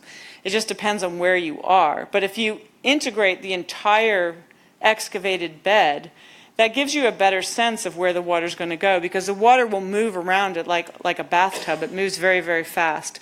So in this project that we did, that was a national project, every one of the universities had kind of a demonstration experimental site as part of their research into this question. And so the parking lot that Andy Hillman showed you is what they had at Cornell. And in Davis, they had a sort of retrofit on a parking lot that they did. And then at Virginia Tech, we built this little miniature two-car parking lot. And it's not a real parking lot like they had at Ithaca. Like Ithaca is like just so much more accommodating than Blacksburg for this particular kind of project. But we did build this parking lot, and we actually used Carolina Stay-Lite structural soil in this rather than the CU soil. But what I'm showing you here is a diagram of it. And so there's 2 cars, and that brown box in the middle is sort of a bed for 2 trees, and then there are trees all around the edge. And then we put a 2-foot bed, I believe, of this Carolina Stay-Lite structural soil. And then that thing that looks sort of like a tuning fork, those are drains that were about 18 inches above the subgrade. And so the idea there was if it floods and backs up, we'll be collecting the runoff. So we built this parking lot. We made pretend asphalt out of pond liner, so we put an impervious surface on it. It wasn't paved, but it just had a rubber sealant. And then we monitored stormwater for 5 years, and there was none. Okay, so there was no stormwater. Here it is going in. We did have a geotextile on the bottom of it. We also had, this just shows you the soil profile there. So this was topsoil, nice hefty layer of topsoil, some compacted subsoil there. And this is immediately after a rain event. And so you could see that it didn't drain immediately, but overall, when you took the entire parking lot, it did certainly drain, certainly within 2 days. Okay, so it was meeting our test there. So another question we had was, how fast will water move laterally? And a lot of people ask us this because essentially what we're doing here, I'm going to go back to this picture. Okay, so that blue line on the edge, that is like a little bed between the regular soil and the pretend pavement, okay? And so it's essentially an opening for water to get in. So water would be entering there and then going under the pavement. So the question is, how fast is it going to move? Is it really going to do that? So we had all these observation wells and mini rhizotron tubes embedded in this parking lot. So the white things are observation wells, and those blue things are places where we can put a camera down and look at the roots, okay? And so you can sort of see that up close, those little plexiglass tubes coming out, and you can slide a camera down there. And then here's the finished product with the trees. And then later on we put our pond liner and our car on top of it. Okay, so pond liner plus car equals parking lot.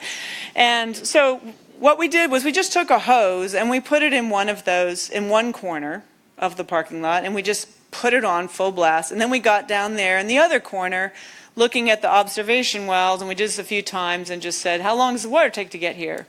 Well, this is not a very, this is not a replicated test or a very sophisticated test, but essentially the water got there really fast, just within a few minutes. And so this doesn't surprise me because if you pour water on these structural soils, I don't know what our time is because I know we started late. Just keep going. Okay. I'm almost done. So, but it moves really, really quickly. And so after you compact the structural soil, if you just pour, like a fire hydrant on it, it's all going to go in there. And so that is logical, and that is indeed what happened. Okay.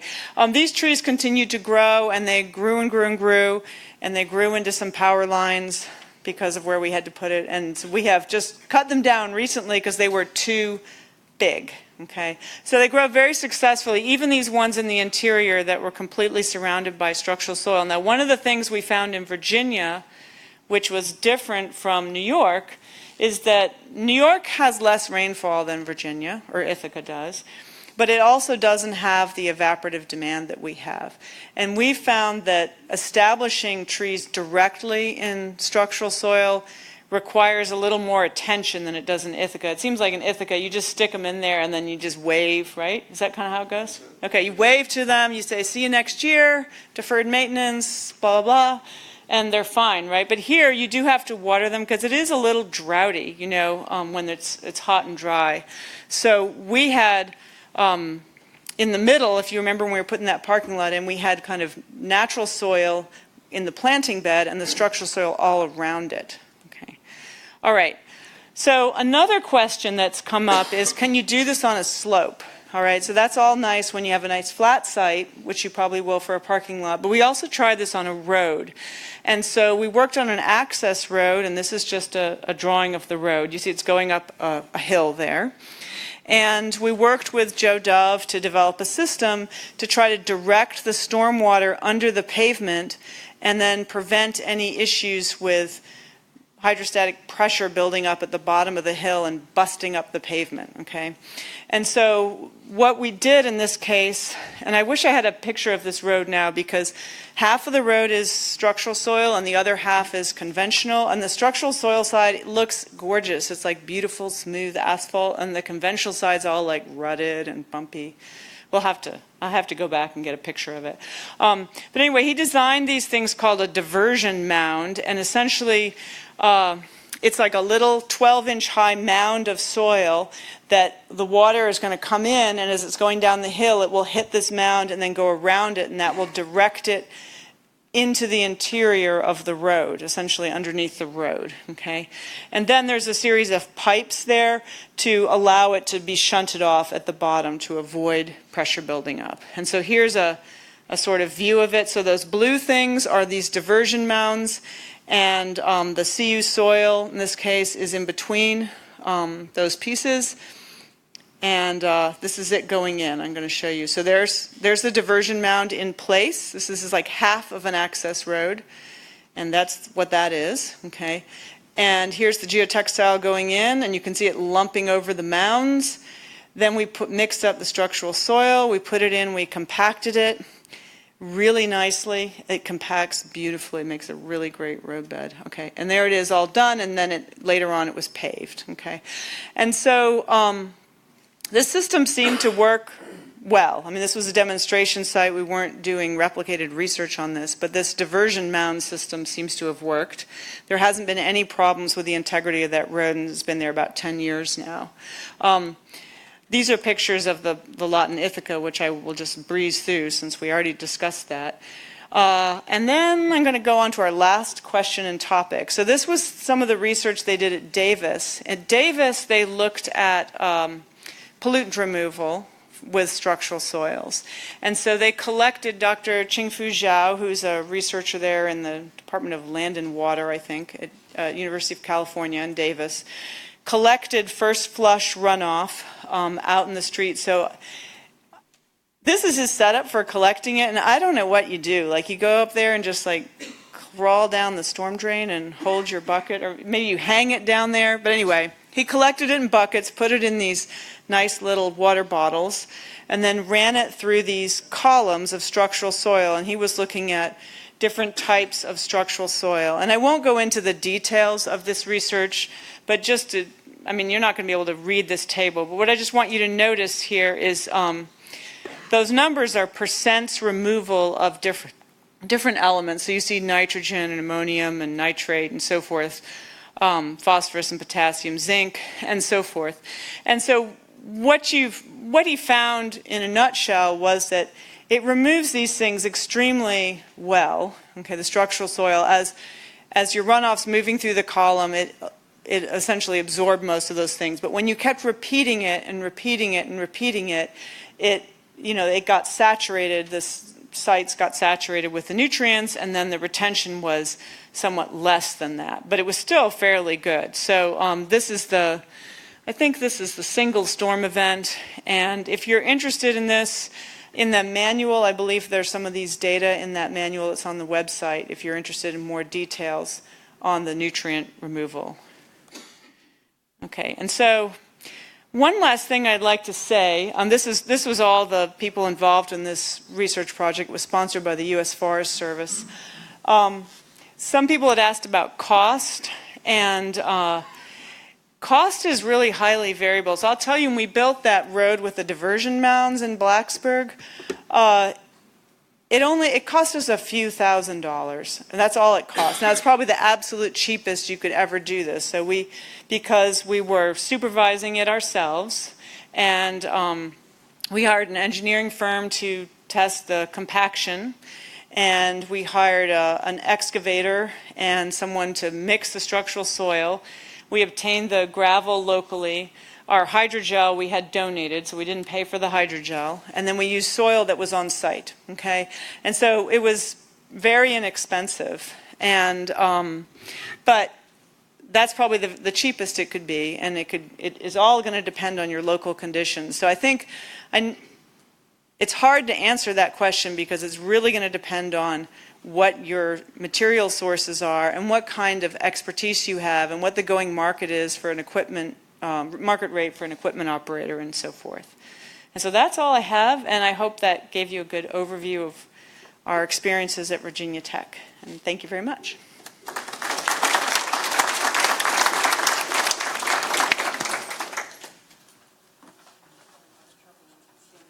Yeah. Thank you so much, Susan.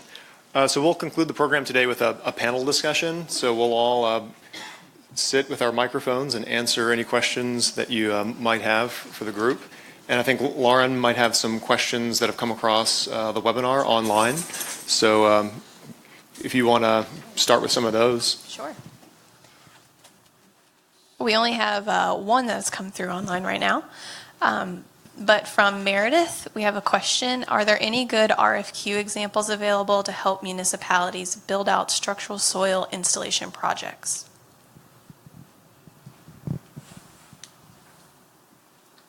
I'll take that. I work with Meredith. So, Meredith, I'll send you some RFQs, but the New York State DOT did a big project in Ithaca, and so where they installed structural soil, and there has to be some specs and some RFQ language from that project way back when. Anybody else? Good question, Meredith.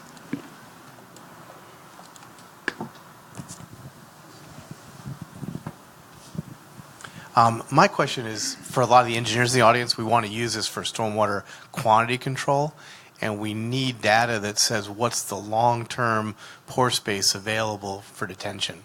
So you gave a pore space for the soil itself, but after the trees grow and reach maturity, what can we use for that detention volume to submit in our plans to the counties?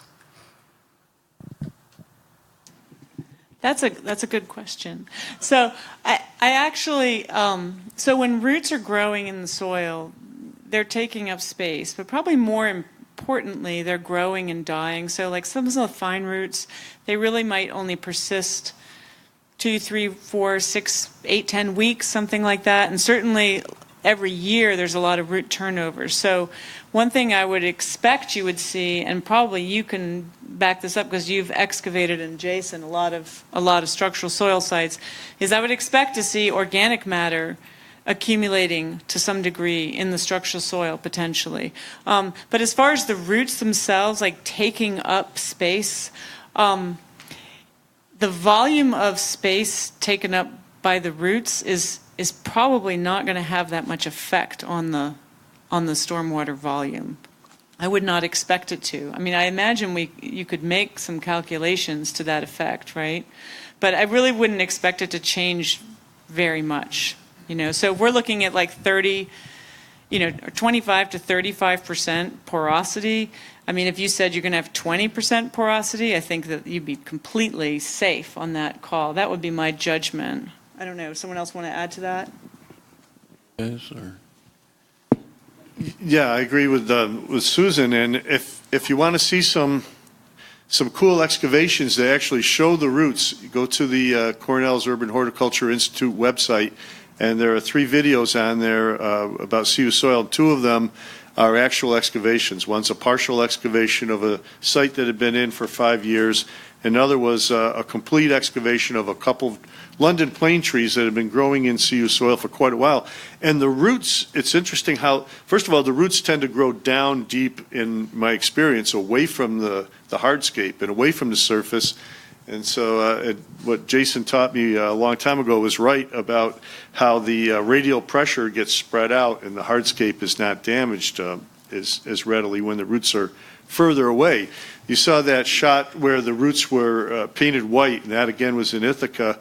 And they were growing immediately under the sidewalk because that's where they could find oxygen and water, and they couldn't penetrate that base. But to get back to your question, Mike, in the video, you can see the roots deflecting and changing shape and actually enveloping the stone over time. And there's water in the roots too. So so they're not like completely excluding the water. And so there are large roots growing through it, and over time that's going to make a difference. But if the tree is large and has large roots, presumably it'll be sucking up and storing water. I mean, so and also, I mean, when it's summertime, of course, the roots are removing tons of water. But in the winter, if they're deciduous, they won't be removing water. So, I mean, if you wanted to be very conservative in your design, you know, you could assume a certain amount of porosity, like say 20%, which would be very, very conservative. And then you could calculate how fast your soil needs to drain, right? And then it's only going to increase over time, the drainage through the subgrade with the trees. And so it's even, you know, it's going to be probably increasing in its ability to handle water over time rather than decreasing. So I think that you would be very secure. That would be a conservative way to make that estimate. That would be my estimate. But I know that, you know, you're like, I have to have data to show this, right? But I mean, you could make calculations on the volumes of roots. And I know that like people used to say like detention, you know, in detention facilities. I did this study on stormwater detention and having trees in stormwater detention facilities, and engineers would say to me, oh, but you know, the trunks are taking up all that space in there. It's taking up a lot of space and it's changing our volume in there. So I worked with one of our silviculturists, and we did a calculation on bottomland hardwoods. How much space would the healthiest, biggest stand of bottomland hardwoods take up in this stormwater detention space? And it was 1/4%. So I think that the calculation could be done if that were a struggle point. Well, and Andy and I know each other real well, so to put you all on the spot, so when we designed this building, we have rock storage underneath our pervious parking lot in the back, pervious pavers and pervious concrete and pervious asphalt. We were allowed 40% detention volume in that rock space. What we need is a citation to submit on our plans to get them approved to use structural soil. Yeah. So we need something that gives a number. Yeah, so we're just dumb engineers. Well, I know, but I mean, there is the number of pre-root growth. I mean, we did those calculations. It's in that manual for what we did. They want post. They want post-root growth. Yeah. So I think that, you know, quite honestly, the initial estimate is a good thumbnail to benchmark off of. But what we need to do is find places that have been planted where we know what's under the pavement. That's the first thing. So good documentation with trees of size. Once we have that, and there are some examples out there that have been documented, we would need to have a good, I would say, a stronger ground penetrating radar, in so much as the ones we use in arboriculture are single antenna systems. So we can get root signals, but we cannot tell the size of the root because it's a single antenna system. If we could get a DOT grade ground penetrating radar multiple antenna that they can use to get both directionality and thickness of those signals, we could just do several scans and come up with a proxy of root volume for anything that would be woody root instead of the ephemeral roots, which are constantly turning. That data is able to be developed, but you would need 3 small things: time, labor, and money. I know that I can see several people here that would develop the time to develop the question. We can even find students for the labor. But it's about finding the equipment and the partners so that we can get the equipment on site and do the signal manipulation. And then we're just limited by finding the right sites. And I can think of a couple of sites, and you may have some on campus still, but there's a way we could tease that out and give you some empirical data. I would suspect, like Susan's saying, we're trying to solve a problem that doesn't actually exist, but I do understand you need to have some empirical data to prove that. And I think that, I mean, every site is different, right? So, I mean, I think it would be perfectly valid to just determine what is the volume of roots of a tree. I mean, doesn't even have to be in structural soil in a given location, and you could just subtract that volume and just do the math. I think that would be something that would probably be doable with a literature review of some sort, probably. Yeah, that definitely gets to the volume, but then knowing you're going to say, ah, ha, ha, ha, but roots displace, and so we have to take the displacement piece out, and then we have to talk about Andy's deformations and inclusions. So it may not be as linear as we'd like. I think that Susan's approach is our first baseline. Yeah, it'd be a conservative number, and I think it'd be a good enough one to demonstrate whether it's a problem worth solving. Thank you.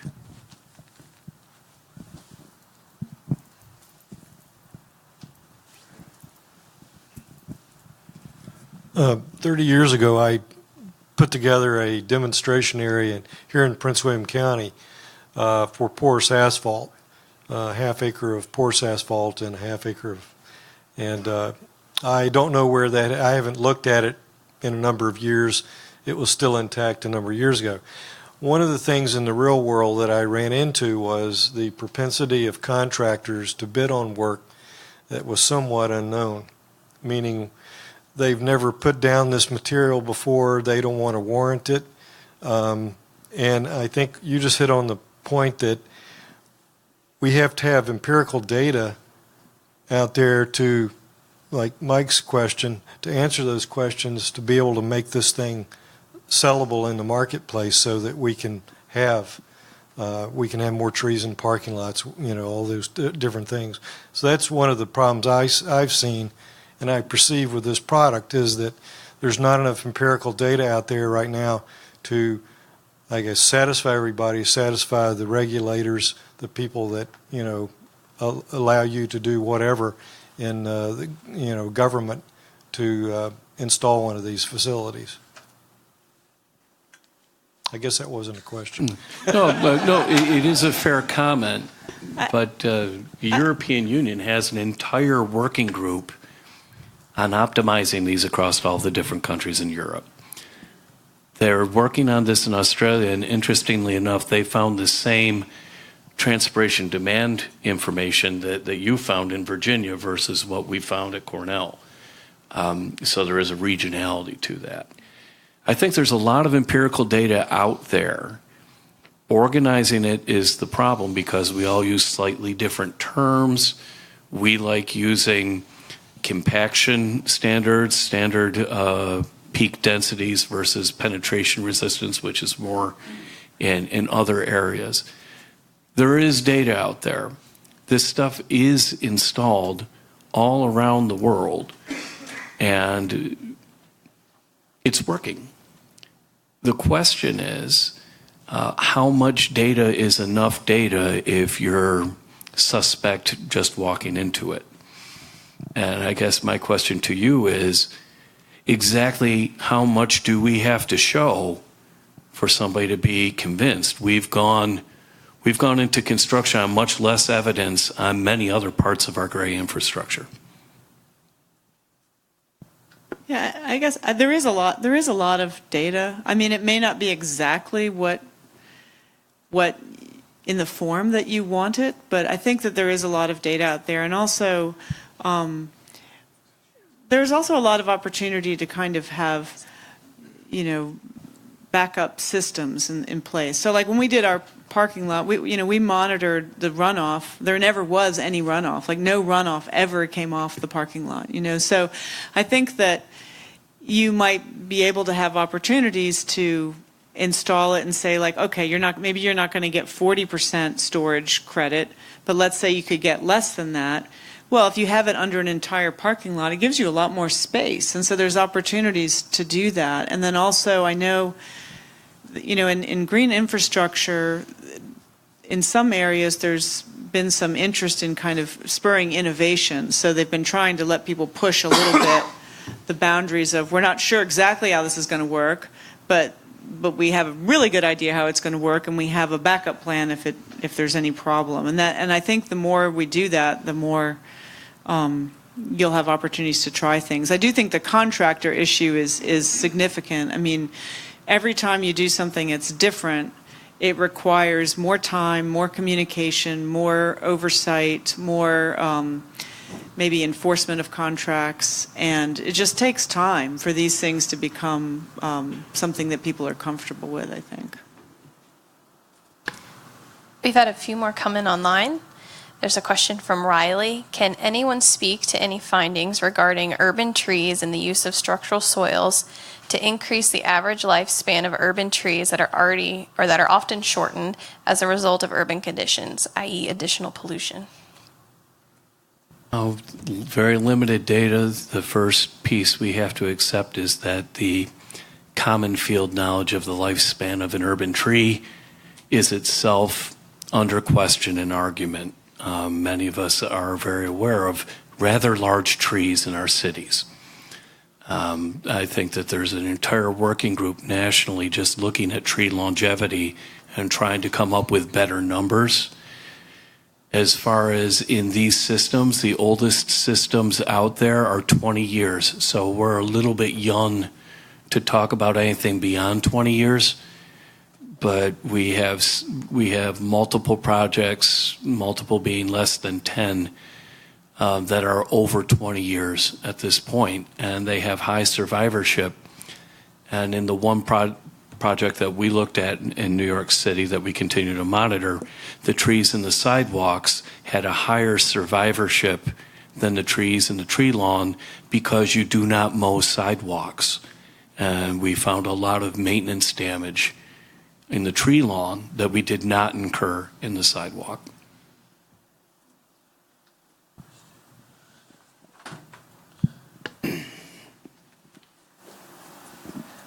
So as an arborist, I'm trying to think about how the trees are working in the pore spaces that are available over a long period of time. And I think there's a couple things I'm wondering about. One is species choice, because you're talking about trees that tend to have a more fibrous root system compared to trees that might have a more thicker root system to them. One case comes to mind where we were doing a root excavation on a honey locust, and the root system was just like pipes. It was like 3-4 inch diameter pipes, many feet away from the tree. The main structure of the roots was very large. So how is that fitting into these little pore spaces as the tree ages? Is it causing damage, or is the tree just adjusting? What's the anticipation? And then the second part of that is the root crown, or the root plate, as that's expanding. You're talking about how the root systems are not that, will take longer to affect, like heaving a sidewalk, but what about the root plate and the root crown? Good to get a question from an arborist instead of an engineer. I might be able to address. So again, what we found was as the roots grew, they deflected and they eventually absorbed and grew right around the stone. And trees, we know trees grow in rocky soil all over the place, and it doesn't affect the root function. When you talk about the root plate, I think, are you talking about the flare? And whether it's a trunk flare or root flare, I think we just call it a flare now in ANSI A300 standards. But as long as that's far enough away, so we saw that we planted bare root trees directly into structural soil. Dylan put B&B tree directly into structural soil. And there just has to be some space away from the hardscape. And it doesn't have to be a lot because there's rapid tapering of those buttress roots. And I don't think, we're talking honey locusts do fantastic in structural soil, but I think trees with finer root systems do as well. And one particular tree I'm hoping to work with more is Quercus lyrata, because when Susan was talking about trees being inundated for long periods of time, nothing, it's overcup oak, and nothing can, no oak can stay submerged like a Quercus lyrata can. And so I think where we have perched high water tables and we're using systems like this, that might be a great tree to use. It's got very coarse roots and, you know, typical oak roots. So I'm not sure if that's answered some of your question, I hope, but. Most of it.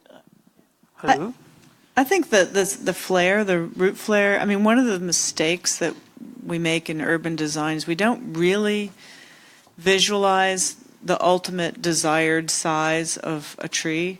And so, of course, lots of times it doesn't matter because we just take them out after a few years. But I mean, if we actually, you know, predict what size we're planning for, and you make that opening just big enough to handle that, I mean, you certainly have to have enough space without pavement for the buttress roots, the root flare. Yeah. Yeah, and I could show you some pictures in Ithaca where there's huge openings with little tiny trees growing out of them at first. And you know, hopefully those trees will they've got enough rooting volume to mature and reach their potential and become really big. And we're seeing that happen. But like Jason said, most of the stuff that I planted is within the last 2 decades. So, but it's pretty cool to drive through town and see trees growing after 15, 20 years in this material, where otherwise I wouldn't be able to have planted a tree at all. I mean, there'd just be no trees without this system going. I would imagine from a design standpoint, if we assume that the wearing surface has a 30-year operative lifespan, you could look at what a 30-year-old specimen of the tree of choice would be, go to your ANSI standards for tree protection and construction. That would give you a very good idea of where you would expect a root plate to be, and then back calculate from there. As far as research, there's quite a bit of work on conifers and looking at wind loading, like a street tree would get wind loading, and root growth patterns. There's less work done on, say, maples and oaks. But, you know, the cheap answer would be stay 3 meters away and you'll keep everybody happy. Or put another way, think of a Jordan tow truck with the dual wheels on the back. And if you're a good teamster, you always back into the parking lot so nobody can offload your truck while you sleep. You'll notice that's about 3 meters. And so to prevent bumper blight from sleeping teamsters, keep the tree 3 feet from the pavement, please.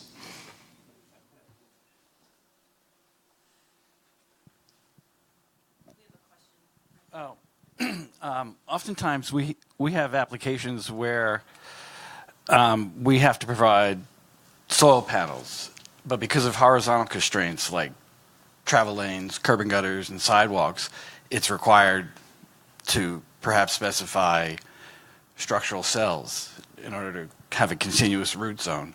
But is it correct that CU soil can substitute for that with a compaction rate and still put, you know, sidewalk partially over that, or maybe fully over that, and still have a reduced open zone for the tree, but yet still provide enough soil volume in the structural soil and be able to compact that? I mean, yeah, I just want to be definitely clear you on can that. do that. That is the simple answer, and it's actually been done experimentally in Ithaca. A more nuanced answer would be, well, you've got it opened up, put a conduit in so that no matter how big those roots get bridging under the sidewalk, they're encapsulated in the conduit. You won't overload the conduit and break down, neither will a root overload and lift it up. So we know how to build sewerage, so we know how to put in conduits. And all you would have to do then is put strip drains down the length of the street, shunt them into the conduit, fill the conduit about 2/3, 3/4 of the way, filled with sand and 5% organic, and the roots blow through that into the soil on the other side of the concrete. And that's been done in Germany. The city of Osnabrück did that, putting roots underneath streets with great effect. Although they never got the data because the mayor would not allow them to harvest the experiment because they were the best trees in that section of the city. It seems that putting poor porous pave up next to the trunk is becoming more popular. How do you feel about that? Pouring porous.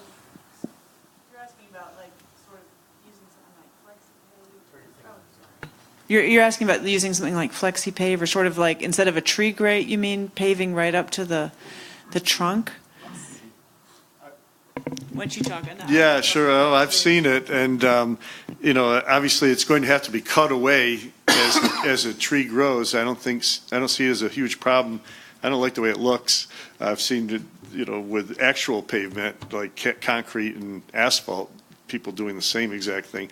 But I've noticed recently a lot of materials like flexi-pave or put right up to the tree. In Ithaca, we did a big CU structural soil installation that was from building facade to curb and from corner to corner, the whole length of block after block after block, both sides of the street. And some trees were existing and we retrofitted around them and others were new. But we created large openings and because the surface isn't porous, we wanted air and water to get in there and just covered it with a very thin layer of mulch. And and it's simple, and it just has to be replaced every once in a while. And there's no grates, no flexi-pave stuff right up to the trunk. And you can see my systems are simple, tend to be real simple, and that seems to work. Those trees are thriving and doing great. And someday they won't look as small compared to the opening that they have. One of my current PhD students is actually working on a project related to doing exactly that, filling in sort of the tree pit area with porous pavements like resin-bound gravel or flexi-pave or things like that. And it does change. I mean, roots grow in response to soil strength and water availability. And so it changes the way water distributes beneath the pavement and changes the distribution of roots. So like not in structural soil, like just talking about ordinary mineral soils, it can actually bring roots closer to the surface. And you get more surface rooting when you do that because it alters the water relations underneath the pavement. So if you're interested in that, I mean, there is he just published a paper in Urban Forestry and Urban Greening on that topic. And I agree with Andy. I mean, obviously you have to break it away as the tree grows. I mean, it's like a tree grate in that regard. And so whether it's a good thing or not, that's up in the air. We have a question online. Can CU soils be used as media in BMP filter cartridges?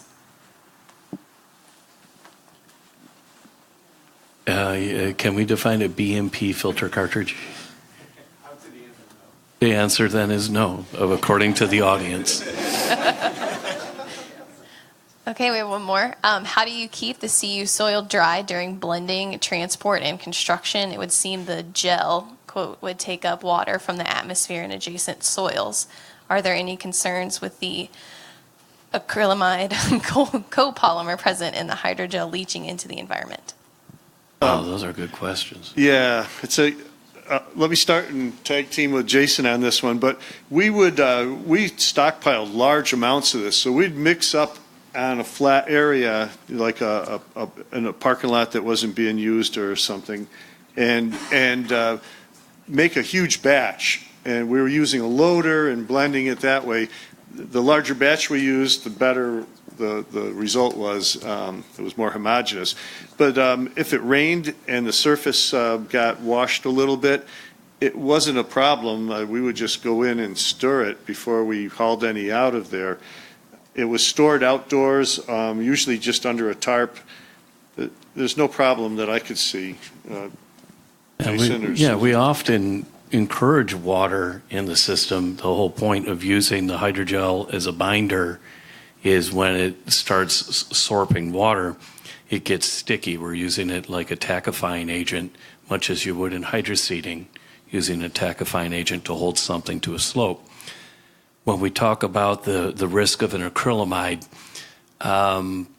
This is an agricultural acrylamide, so it has a different moisture release than some of the others. And we are using an incredibly low amount to stabilize the system. I believe it was around male mental pause, beware of it, it does hit.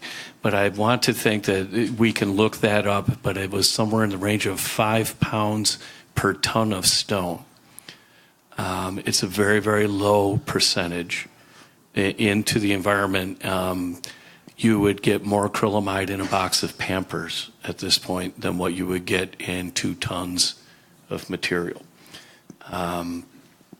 There's been no accelerated aging tests or any post hoc tests where we've pulled the stuff out of the ground to look at degradation of those acrylamide cages over time. It's got to be a function of salt and freeze-thaw cycling. I don't know of anybody who's gotten a clear answer of that in the pure form of any of these acrylamide hydrogels, but once you put it in the ground and put concrete or any kind of pavement over it, that's going to change the equation.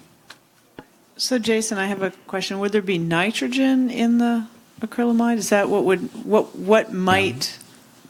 Well, people have problems exactly with the acrylamide. It's a cross-link potassium salt with the acrylamide, and what you do is you change the feed rate through the electrostatic field that gives you the different amount of cross-linkages that determines whether it's a diaper, which grabs and never lets go, versus an agricultural material that grabs but then releases very easily.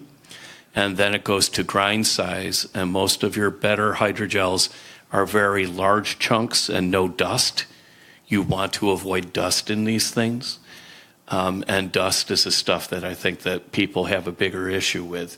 But I'm not a toxicologist.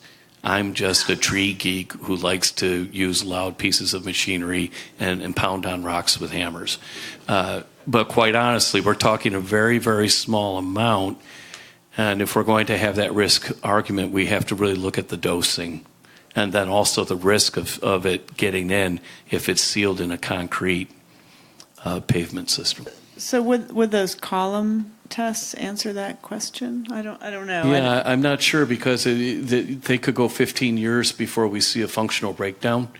And I think we have to get the aging analysis out before we start talking about the risk to the release in the environment. Last question online. Can you receive green credits using CU soil? If you paint the pavement green, yes.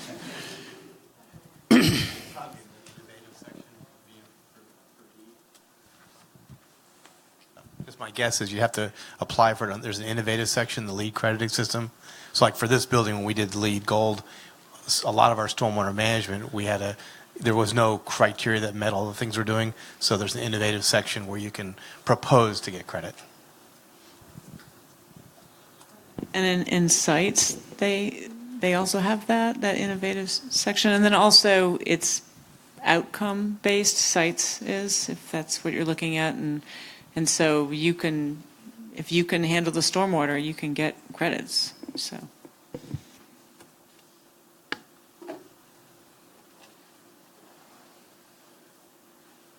Anything else?